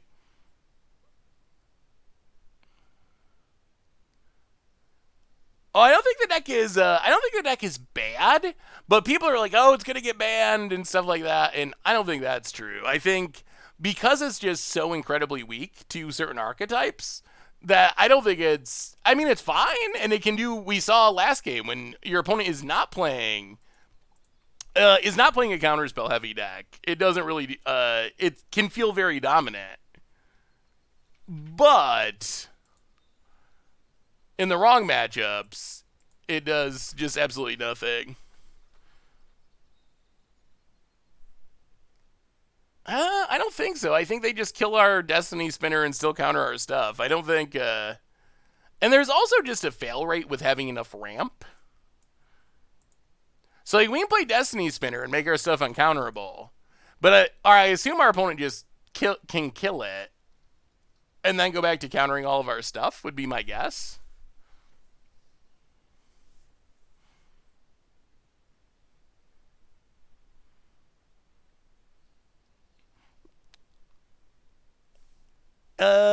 Is Extinction Event in the sideboard? Yeah, Extinction Event does seem like a pretty good way to deal with this deck. A pretty hilarious way to deal with it. Well, Incubation Druid. Counter it, opponent. Counter it. The problem is you can only play things that are even converted mana cost. I work for the Street Cleaner. Welcome to the Fishbowl. Thank you so much for your subscription. Big soups here for you. So yeah, even like Veil of Summer, if it was legal, which thankfully it isn't, but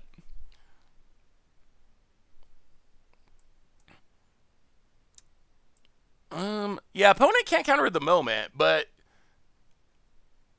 they likely can kill Destiny Spinner and then go back to countering. So we'll see. We'll see what happens.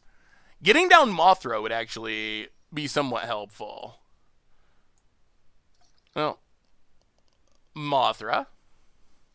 This protects our Destiny Spinner, which is actually a pretty big deal. If they can't kill Destiny Spinner, then we're in fine shape. Farakaru, welcome to the Fishbowl. Thank you so much for your subscription. Big soup cheer for you. Thank you, thank you, thank you. All right, one land. We need one more land. That's all we need. No attacks. Show us a land. Show us a land. Yeah, opponent can also bounce. Opponent opts. Yeah, growing the dorks. Having to draw a Gigan post board. Yeah, I think that the reason the deck works is having Garuda / Gigan as your companion. I think if I think you have to have it as your companion. I think it would be way less consistent. Mothra doesn't help against Dragonfire. Opponent combat gets in, it's us. So now our opponent can theoretically just counter Destiny Spinner on the way back down. Blast Zone.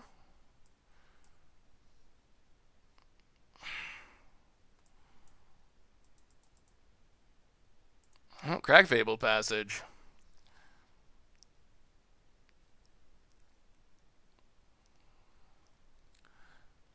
Island.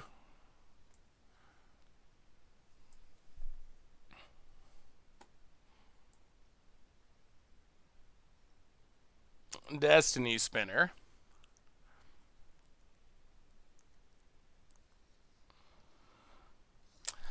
Hey. Teferi also you can't play because it is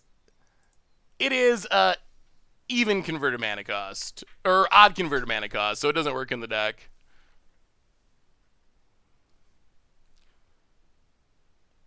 Got ran over the other day by a Mardu deck. Oh, what do you think was a mistake, hobbyist?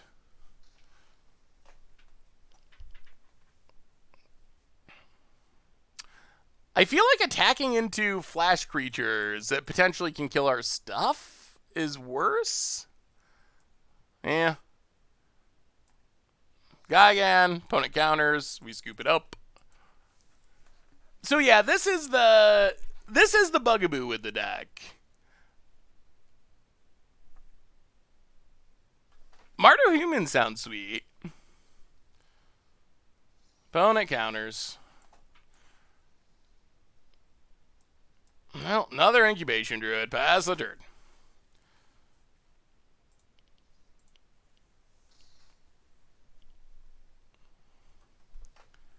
Put it.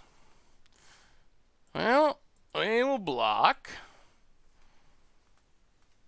Now our opponent can bounce Mothra, though, if they want to, and just kill our stuff. This is standard, Colonel Frogfoot.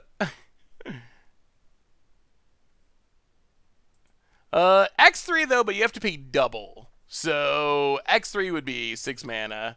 Well, alright. Opponent, cast a Gadwick. This does mean we get to Gigan. Well, we'll see what happens. We will see. We'll play a land. Gigan. We're gonna need the pig, I think. Well, Gigan. 6 mana. Be good, be good, be good. Okay, Spark Double. That's a start. Get a Spark Double. Copy Gigan. Spark Double. Okay, that works. Spark Double number 2. Copy Gigan. Ooh!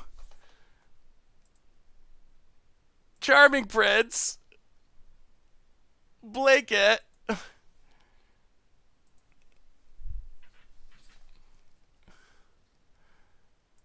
Get in, hit ya. Opponent, 14. Comes back. Whiff! Oh! No! Oh, no!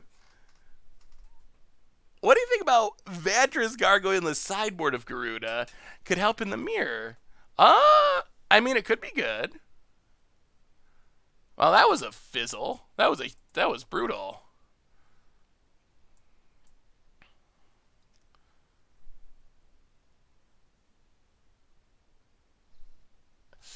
Yeah, I mean, Gadwick is really good at tapping things down.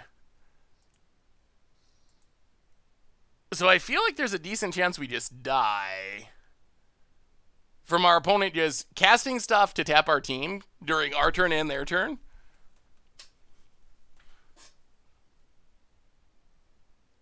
Well, I mean, straight up whiffing is pretty unfortunate. Opponent, tapping. Yeah, Mothra's definitely sweet. To the top.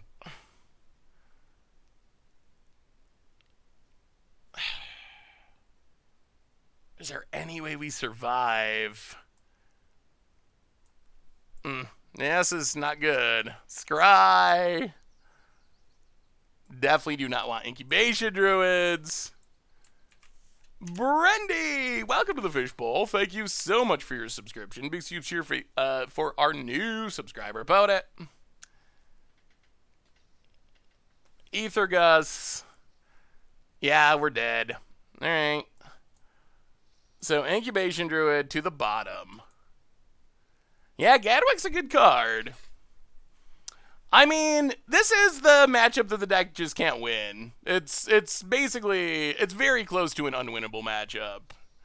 Which I think is good. Because if the deck didn't have bad matchups, then we would actually be talking about it having issues. Yeah, there was a Spark Double Druid from earlier in the game. So opponent needs what? Any one spell because they have a Brazen Borrower. All right, yep. So I mean, you got to see you could have won if not for the Garuda misplay. What was the Garuda misplay?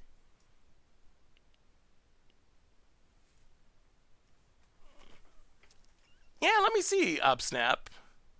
I'm confused what the misplay was. Garuda.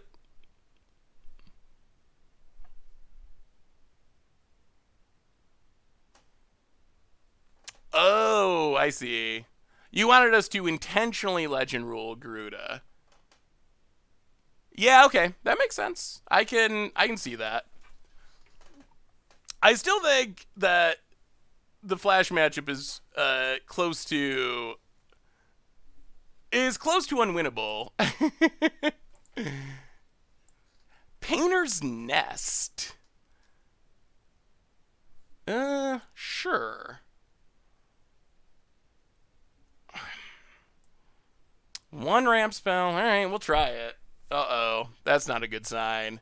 The Shark Sleeves. This means it's a Flash deck again, which makes sense because Flash is the way to beat this deck.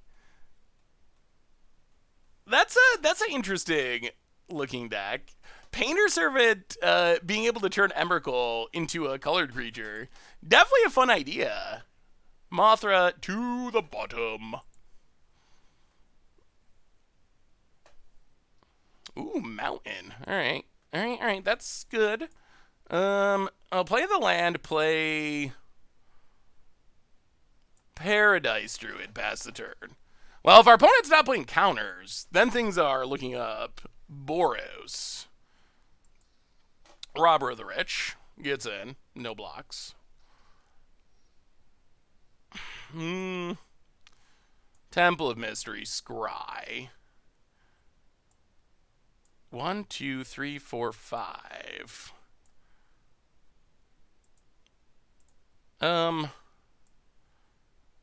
Sure. Keep it on top. I mean, we should be set to Garuda next turn. And then we should be good. You think that Garuda will get banned? I'm not convinced that it's that good if people are trying to beat it, honestly. In Standard, at least. In older formats, that might be true. But I really feel like if people are playing counter spells in sideboard cards, I feel like the deck is not going to be that effective. I could very well be wrong. I guess we can keep Kolga for a backup if something goes wrong. Well, play Hallowed Fountain. Untapped. Gagan.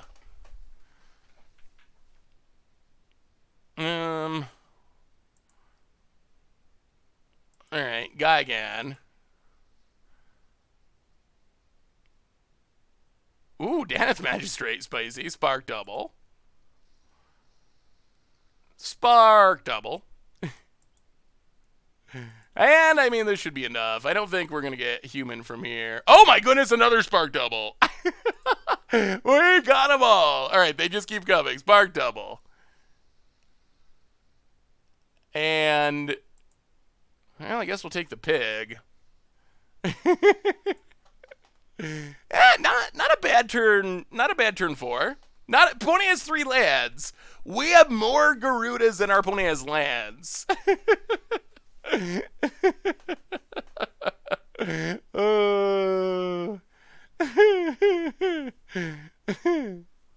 Garuda shaking a legacy with turn 1 kill.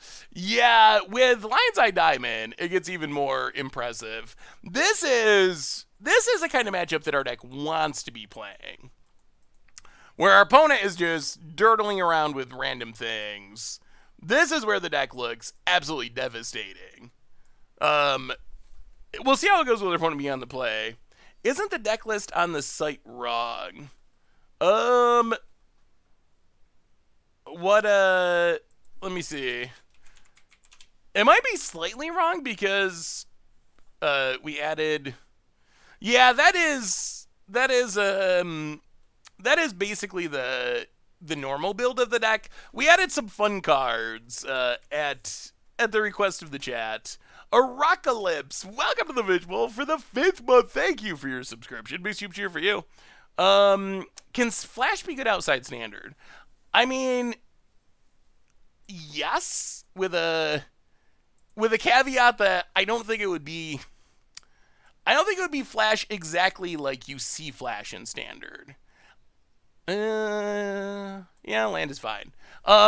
So yes, I feel like there are Flash decks in Standard that are good, or outside of Standard that are good, but they're usually called like Tempo. They usually have a lot of creatures, maybe not as many or not as many creatures and way more spells. So I think they look a lot different than the standard Flash decks. But they kind of play the same way. Stormfist Crusader. Opponent gets in, hits us. Yeah. Well, come on, lands. We just need lands. Opponent steals a Kolga.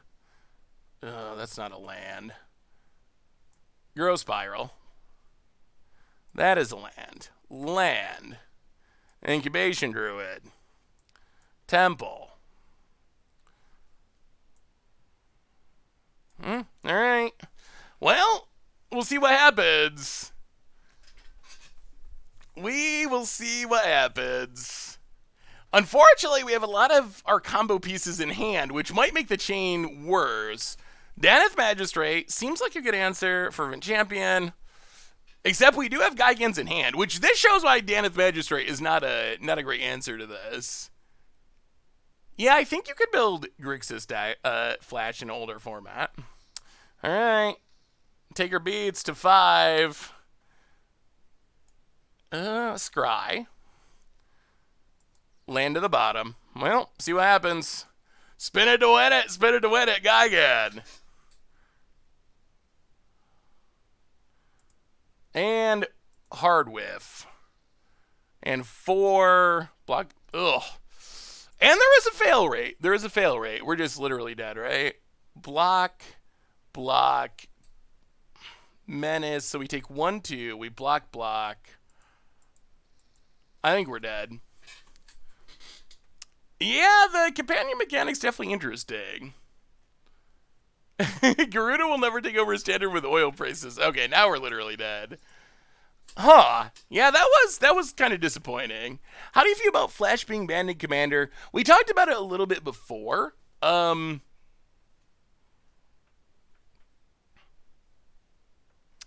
We talked about it a little bit before. I'm fine with it being banned in Standard, although I don't know about power level bannings in Commander as a whole. Are there any mid-range decks in Standard? As long as you have a companion, I think you can play mid-range. If you got a companion, you can play anything with a companion. Why can't you get a booster box, Quird Up Gaming? UML Weatherman, welcome to the Fishbowl. Thank you so much for your subscription. Big soup cheer for you. This hand's definitely very medium. But Elite Guard Mages seems fine against our opponent's deck. We don't have much ramp, though. Yeah, we'll keep. Pig to the bottom. And hope for ramp. Hey, what's up, True Allnat? How are you? When do I stream to? We stream for till about 5 Eastern, so 45 minutes or so for this stream. But then we will be back tomorrow at 6 p.m. For one of our Tuesday night streams. We might do some more aristocrating. People wanted to see the Garuda deck because they hadn't seen it before, but we might do another game or two after this with the aristocrat deck. We went 3-0 with the aristocrat deck before he switched over, or maybe 4-0. I can't go to a shop here in Spain.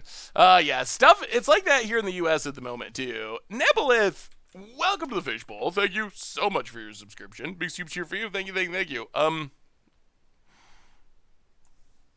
Yeah, let's Incubation Druid. Go. Please no removal, opponent, with your triomes. Robber of the Rich, sure. No blocks. I'll play the land. Incubation Druid. Pass the turn. I mean, untap land and we can spin it to win it. A lot easier when we're on the play rather than the draw. Janeth Magistrate. Alright, so we don't get to spin it to win it, but opponent combat. Gets in, hits us, sure. Crag Fabled Passage. This is still mostly fine. Grab a forest. Yeah, I think Dimir Flash is pretty interesting. Ooh, we do draw a land.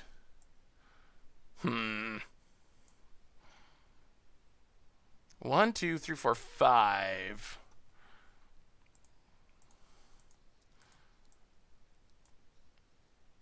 Maybe we just adapt?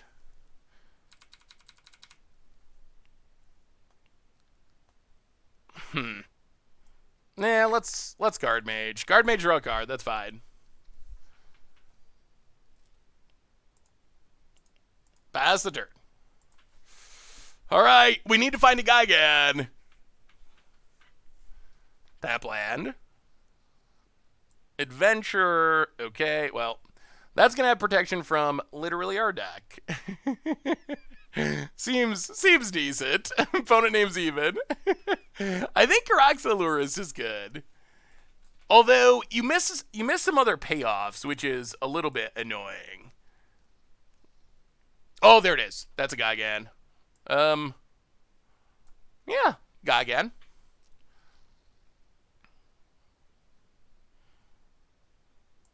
And opponent!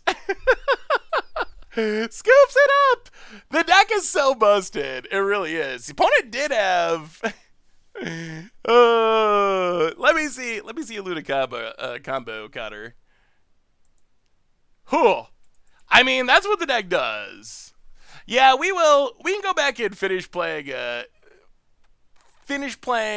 Aristocrat deck if you want. Do a couple more matches with that. So it's not a true combo kill, but basically we end up with a ton of Gigans on the battlefield, which end up with our opponent getting beaten down. So it's not like our opponent's immediately dead right there. At least normally. Sometimes they get milled out. I want to see turtles.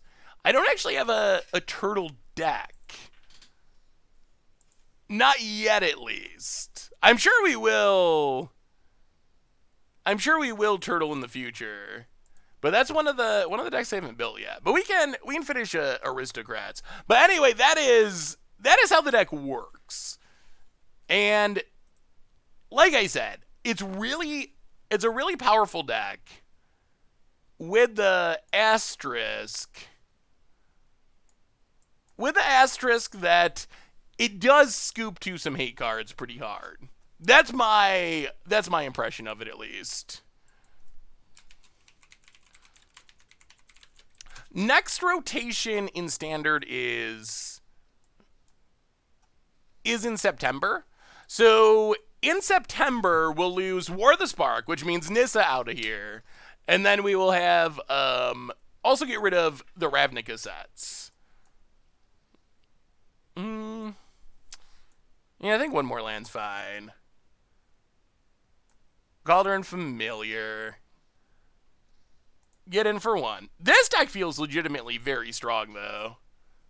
Yeah, I cannot wait for War of the Spark cards to rotate. Like, War of the Spark, I like this set.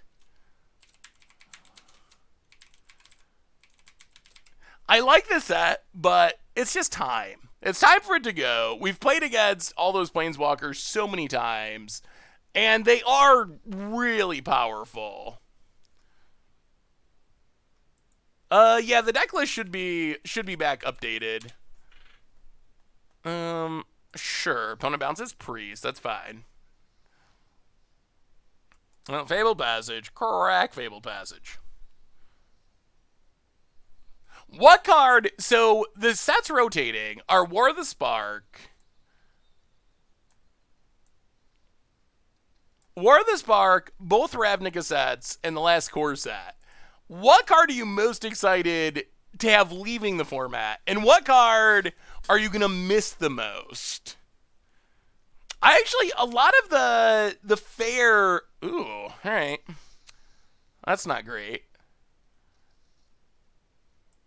Well, I guess it's Lurrus time, since our opponent's going to wrath our board like a jerk. Well, rebuild. Get in there. I'm excited for 3 Fairy to leave. Wow! Really? Really? Really? Really, really, really. Opponent's got more wraths than lands over there. Pass the turn. Yeah, Nissa's the one number one on my list. What would you be sad to leave? Yarok for me. Yarok is the card that I think, be most disappointed.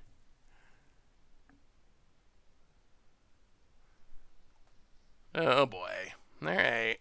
It has begun. That's in a row.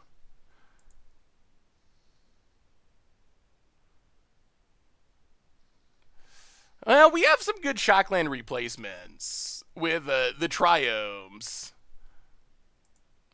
Fires is still around, right? But Fires will have to change a lot because you're losing all the Cavaliers. But Fires itself is still around. Opponent, more lands, untapped. I'll go to combat. Attack. Oh, I don't know. This Uro's going to be a huge, huge issue. Opponent down to 10. Cauldron Familiar down to 9, down to 8. We're trying, but we're going to come up just short. If our opponent only had one Wrath, I think we would have them. We've also drawn a ridiculous number of lands, which isn't great. Vidri for the 31st month. Welcome back to the Fishbowl. Thank you so much for your subscription. Big soup cheer for our new subscriber. Will M20 be rotating as well this September? Yes. Core Set 2020 will also rotate. Core Set 2020, we'll have a new core set. Actually, the next set is the new core set. So that'll get replaced by the new core set. But there's like a little bit of overlap. Well, no, wait. M20 was last year's core set, right? I keep saying that wrong. This year's core set is going to be core set 2021. I keep thinking, because the years don't line up right. It's like a year ahead. So yeah, last year was core set...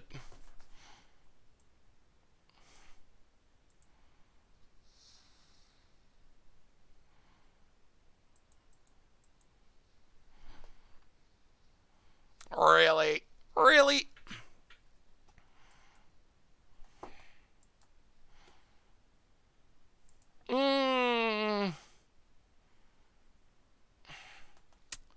This is where this deck doesn't want to be. Not even a little bit. Yeah, opponent... we have flooded, and our opponent has just had every one of their wraths on the top of their deck.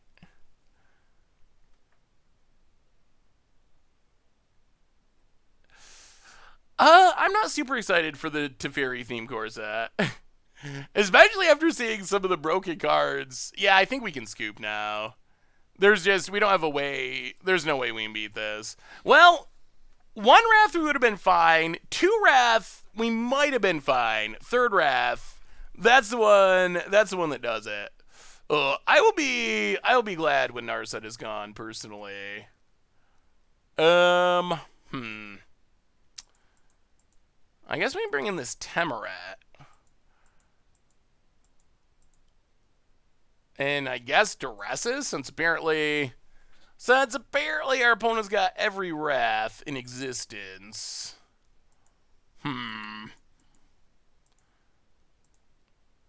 Alright, run it like that.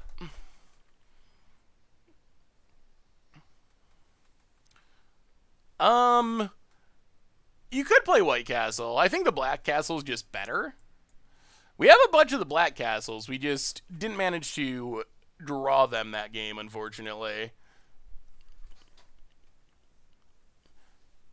I think a card is better than a 1/1. Hey, what's up, Poji? How are you? Good to see ya. Yeah, Witch's Oven, go. How are you today, Poji? Raging Duck, welcome to the Fishbowl. Thank you so much for your subscription. Big super cheer for you. Thank you, thank you, thank you.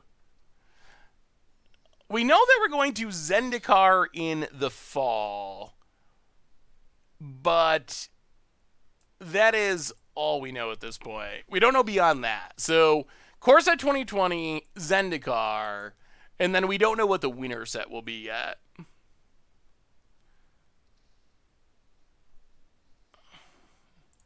Alright, Devout Decree, so we get a sack.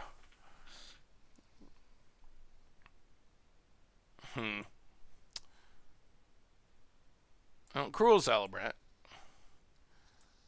Fable Passage. Gale.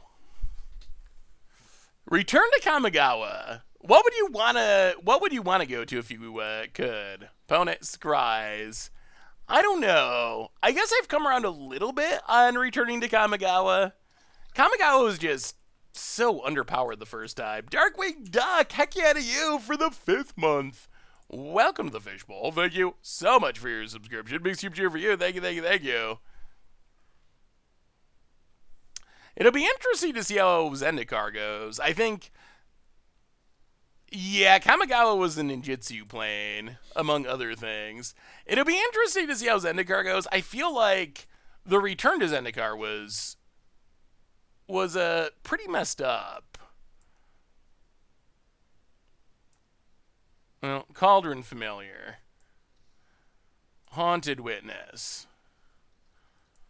Yeah, I mean, I'm sure our opponent has Shatter because they're Shatter Tribal over there, but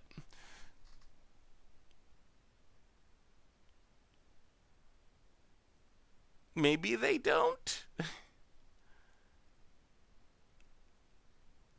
Oh, okay, they don't have the mana at least. Opponent passes. Well, set Cauldron Familiar. Drain our opponent for 2.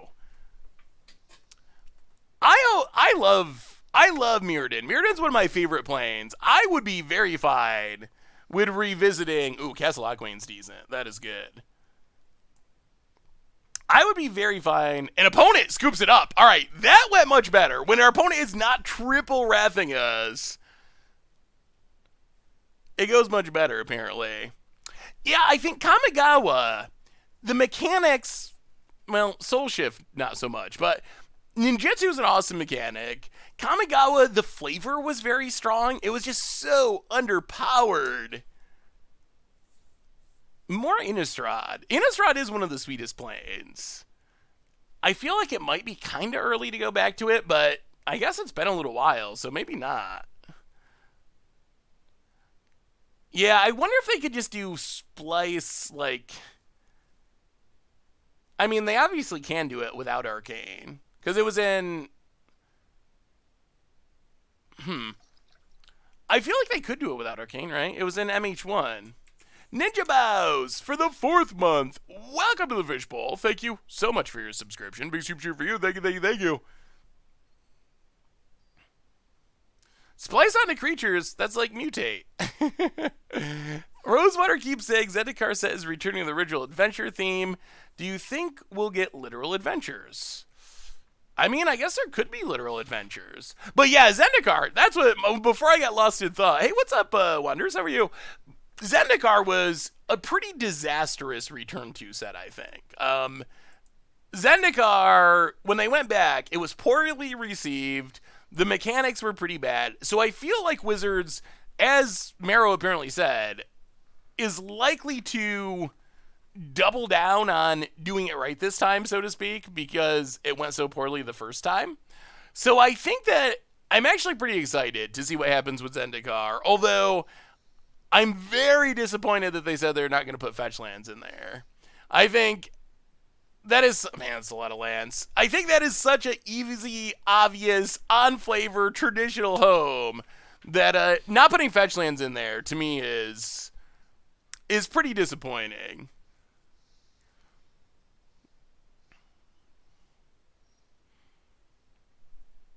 Did Nahiri beat Sorin? I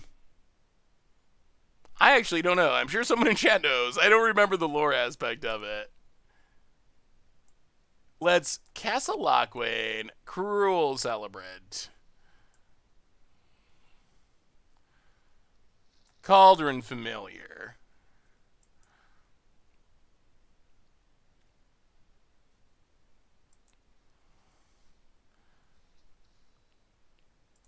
Kill Teferi. So many lands. Pass the turn. Yeah, fetches by themselves in Standard are fine. Fetches with fetchable dual lands are not fine. The fact that they printed Triomes, I mean, they already said we're not putting fetches in Standard this year. So we already knew that, but the Triomes definitely guarantee it. There is 0% chance that they do fetches and fetchable duels again. I think after how poorly that went last time. I mean, that just made decks really expensive and made it really easy for there to be like 4 and 5 color decks. So, well, that's cruel, Celebrant. Cauldron Familiar again. Godless Shrine. Please, no White Source and a Wrath. Sack that land or draw a card. You need a land, opponent. You need a land. All right, opponent Urros. Talk about planeswalkers. Which ones would you most like to see returned? Venser. Venser is my all-time favorite planeswalker. Literally my number one favorite. And apparently Venser's dead. But that doesn't count with Elspeth and other dead planeswalkers. They get to come back. Why can't Venser come back? What's the matter with Venser? Seriously, what's the matter with Venser? I know he's dead, but so was Elspeth. Elspeth, that's my whole argument. Venser exactly. If Elspeth can do it, Venser can come back and blink things with my Panharmonicon. Venser put his soul into Karn. Oh, maybe Karn will give it back.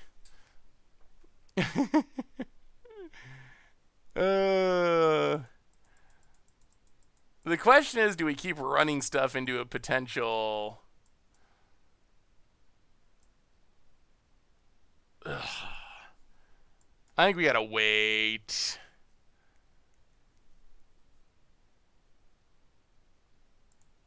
Yeah, I think we gotta wait. Especially since there's this Soul Guide Lantern.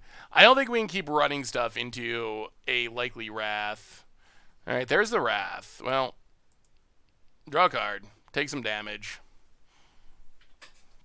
Oh my god. More lands! Well, we do get some triggers.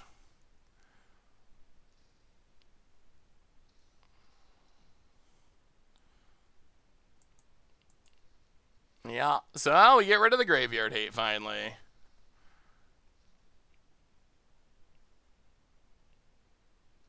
Another land. Oh, boy, I will say this reanimation's been bad. Everyone's have graveyard hate, and we have not come really very close to doing anything sweet with Call of the Death Dweller. Not even a little bit. Well, Whisper, Fiend Artisan, Bazadern. Ooh, let me see, Weatherban. I feel like we've played Venser in the distant past in Modern. Uro, again. Gain and life, drawing cards. Sure. Yeah, Venser Blink looks sweet. You could even go Yarion now. Yarion would fit perfectly in that deck.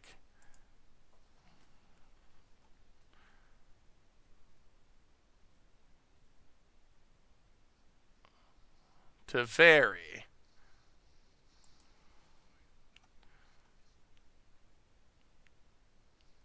Bounces Fiend Artisan. Well, get a Whisper Squad.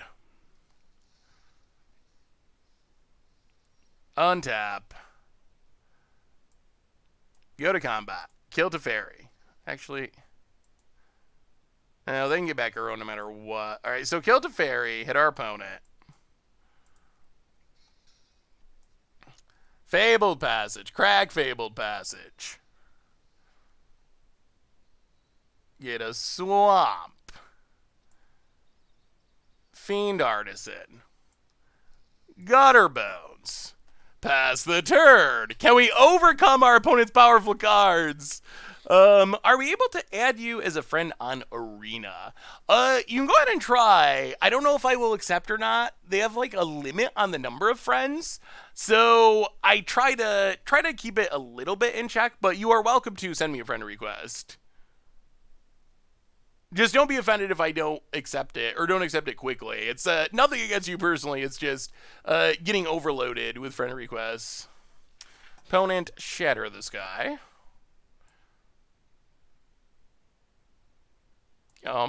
Okay.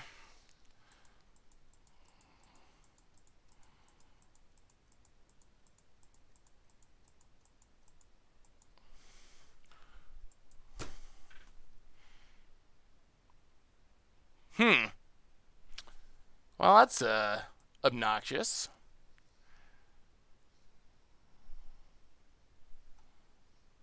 Oh, sweet Jesus. How many graveyard hate spells is this deck running? Well, Temerat's a draw. Temerat's a really good draw. Temerat. Why are they playing Grafdigger's Cage in their Uro deck? That seems like a strange choice. Yeah,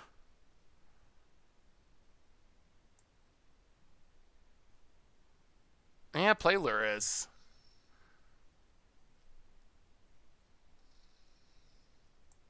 Pass the turn.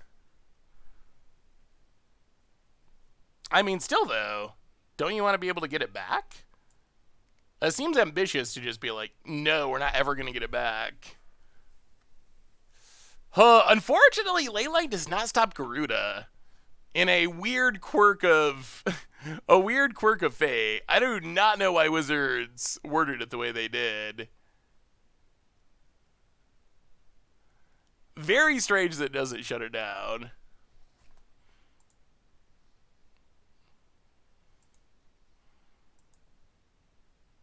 I will give our opponent credit for being very good at drawing Shatter this guy. The one game where they did not draw multiple Shatter of this guys, we just crushed our opponent, but apparently that's too much to ask. Yeah, I think our opponent did not understand how their cards work necessarily. Well, pass the turn. Gross Spiral. They worded Garuda that way because it would be most concise and there's a lot of words on it. More wouldn't it fit? Okay, well, I guess that makes sense. Although, power level wise, potentially problematic. Devout Decree. To the bottom.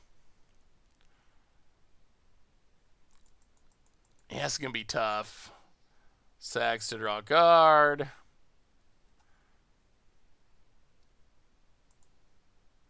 Plays a land. Well, we can draw. The problem with playing all stuff that's converted mana cost 2 or less is it's not especially easy to rebuild. Alright, pass the turn. If they shatter this guy, I swear, I'm going to lose it. I'm going to lose it, opponent. You better cut it out.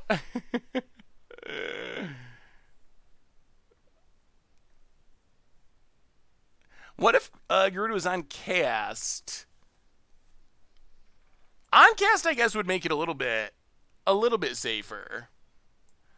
All right, going after the priest. Yeah, I guess we should have brought in Artifact Hate. Oh god. Oh god. Yeah. More holy lands. Yeah. Sure. Cruel Celebrant. Castle Lockwain. This isn't going to work, but we need it out of our hand. Pass the turn. Opponent oops up. Alright. Yeah. Well, what do we learn if our opponent draws multiple... if our opponent... It's funny that our opponent said oops when they played Grafdigger's Cage in their deck and then spent 30 seconds trying to cast Uro also in their deck.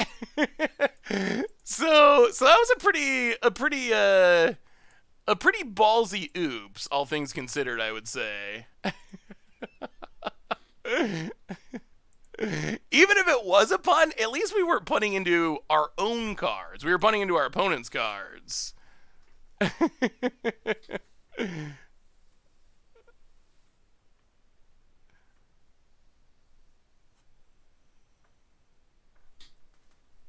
All right.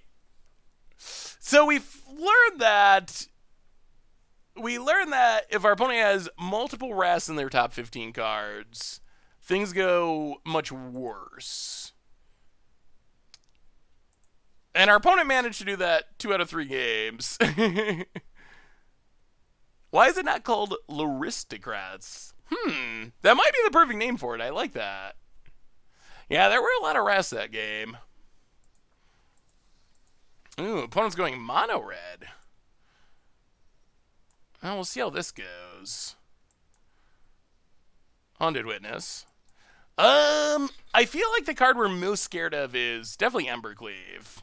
The random creatures aren't too threatening, but Embercleave is a problem, potentially. Line up the stage. Scorch Spitter.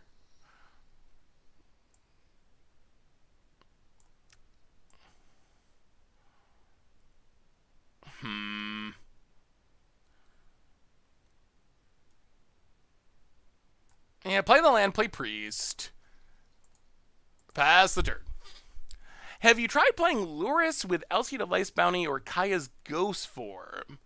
I have not. That sounds like it could be sweet though. More protection of the Lurrus could be good. Opponent. So I gotta cast this. Whatever, we'll take it. Sure.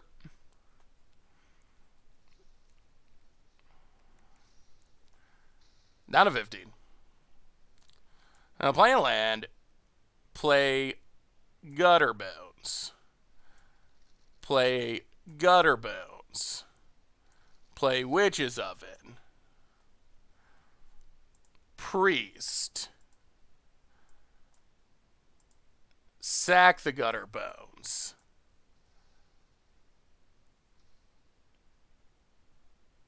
Make our opponent sack a creature.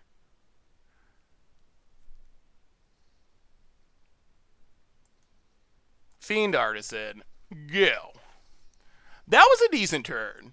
The deck can do some cool shenanigans, that's for sure. Like, that was pretty explosive. Gutter Bones offers more... Ugh, another Fervent Champion. Gutter Bones offers more loopy value, I think. If our opponent has Embercleave, which they do,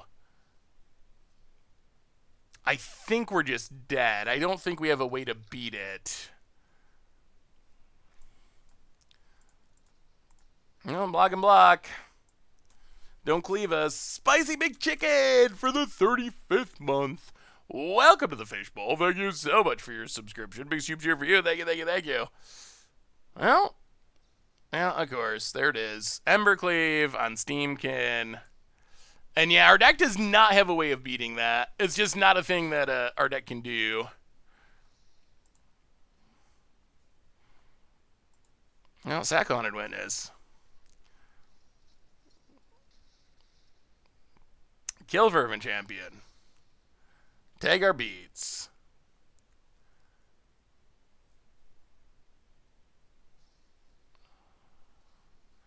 Plays the knight.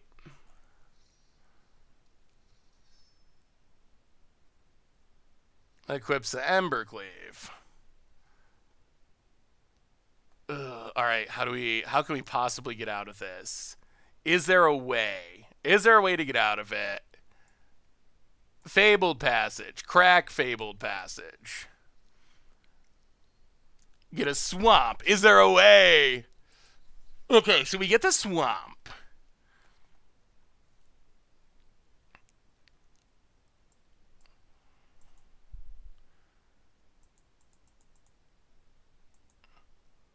We can Lurrus, Gutterbones, Sacrifice. Use the mana on Fiend Artisan.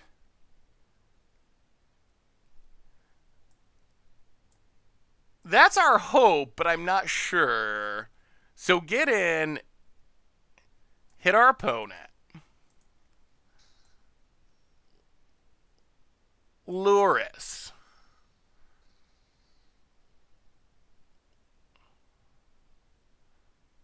I guess Haunted Witness would have been better there, wouldn't it? Gutter Bones. Yeah, Haunted Witness would have been better, but... Priest. Make our opponent sacrifice.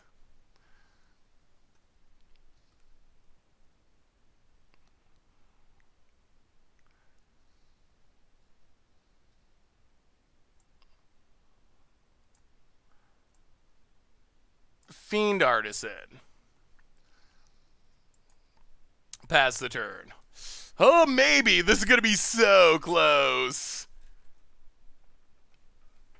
Scorch Spitter. Yeah, grows the Steamkin. Whoa! Whoa! Opponent scooped it up! Opponent scooped it up! Oh my goodness, we got there! Oh, I did not think we had a chance! Okay, now we get Myers Grasp. Now we get Heliod's Intervention. Now we might even... Oh, do we gotta bring it D-Spark? D-Spark feels so bad. We can go down some of the reanimation stuff. Wow! I cannot believe we got that. I thought our opponent had it for sure. How do we... What is our plan for... We can't bring in D-Spark. It doesn't hit anything. I guess we just... We have one Heliod's Intervention. Yeah, our opponent, I think, would have won if they kept going, or at least had a decent chance. What is that? Squad search for Artists and Lurrus.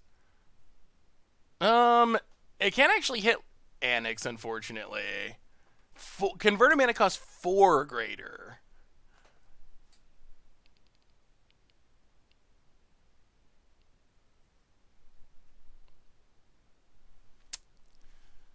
Yeah, we don't have a... I feel like we don't have a great Embercleave plan, really. But it worked out it worked out that game somehow. All right. Well, here we go. Run it back. Take down Mono Red. It might be worth it just to deal with Embercleave.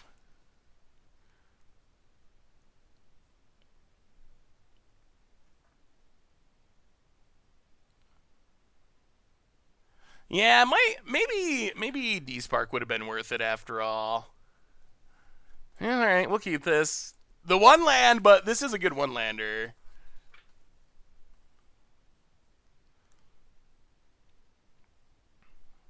Opponent, Mountain, and Spitter.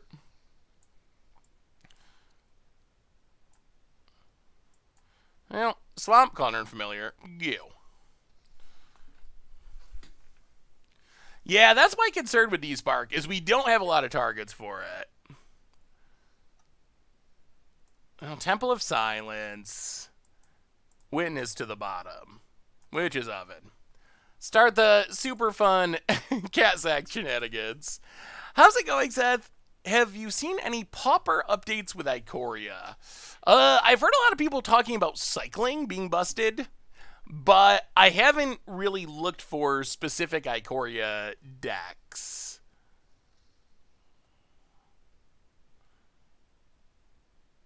Huh.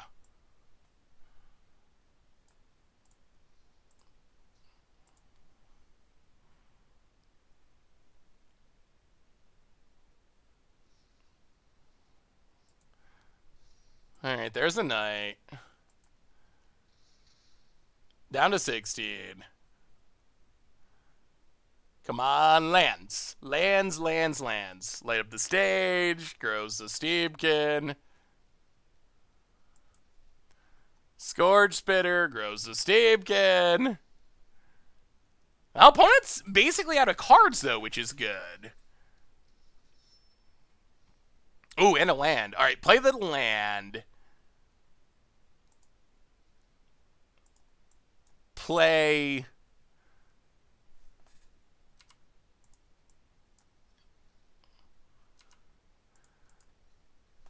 Cruel Celebrant. Actually... yeah, play Cruel Celebrant. Whisper Squad. Whisper Squad, I think, is pretty underrated. Pass the turn. I didn't want to oven. I wanted to trade. We wanted to kill the Scorch Spitter. We can always get the cat back in the future. So I feel like killing Scorch Spitter offers the most value. Well, block here, block here. Do they really just top deck Cleave as their one draw? Oh, come on now. Oh, come on now. That is unfortunate. Yeah, well, okay. So, dead we are.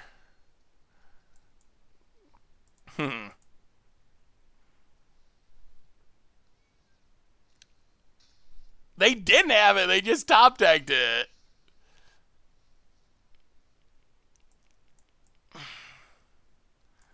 Oh, Cruel Celebrate. Whisper Squad. Get it. Oh, I don't think we can do enough to stay alive. Opponent, combat. Attacks. Block and block. Actually, should do it the other way.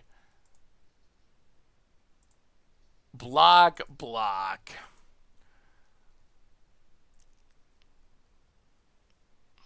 Opponent pumps. Well, Sack Cauldron familiar. Drain, drain. Get back, Cauldron. Maybe we could just... Maybe we can get enough creatures that our opponent can't kill us? Yeah, we go to 2.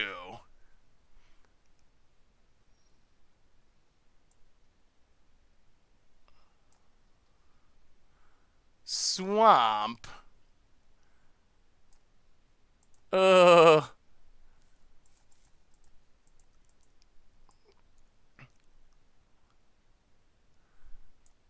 this is so close. 1, 2, 3.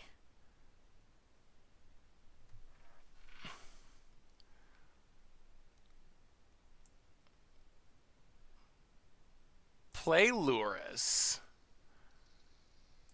Whisper Squad. So we sack this. Okay, I think...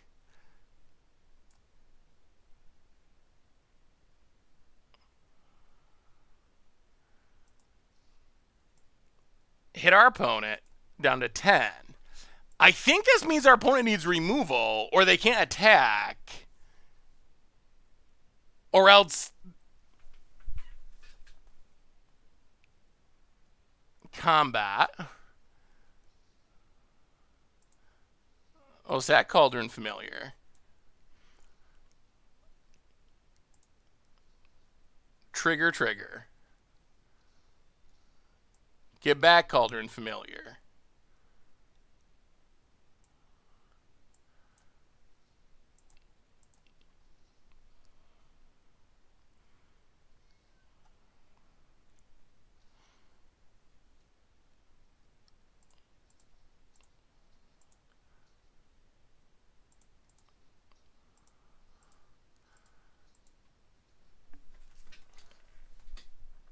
One, two, three, 4, 5, 6, 7, 8.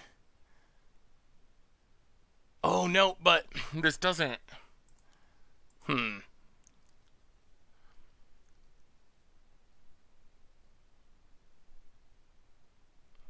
Yeah, I think we have to not block with Celebrants. But then that's not lethal, right? Ugh. Well, we're not going to gain life because it's going to die.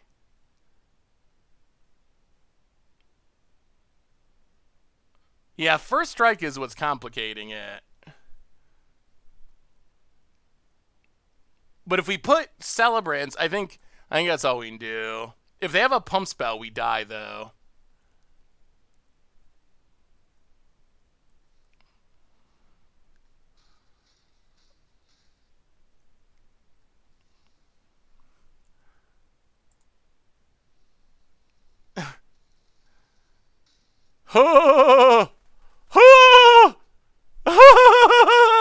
It worked! And opponent scooped it up. Oh my goodness, I can't believe we got out of that. Whoo! Well, I guess that's how you beat an Evercleave. You just, well, I was thinking a bigger pump spell. The +1/+1 was fine, but if they had like the night pump spell or something, that could have got us. Whoo! So what do we learn? So we kind of crush it with the Aristocrat deck. It's an interesting deck. Lurrus is obviously very powerful. That much is clear. We went 4-1 with it. We lost to the deck where he got Wrathed a million times. The deck doesn't have a super high level of just raw power, but it is synergistic. Whisper Squad was good. Fiend Artisan, probably our biggest, baddest card. The one part that was not very impressive was Call the Death Dweller. I don't think we reanimated a single thing, and we had some games where we drew multiples when our opponent had Graveyard Hate, because everyone's playing Graveyard Hate right now because of the Garuda deck. So I feel like, yeah, Myers Grass, we have one in the sideboard. Maybe there's some argument about having some in the main deck too.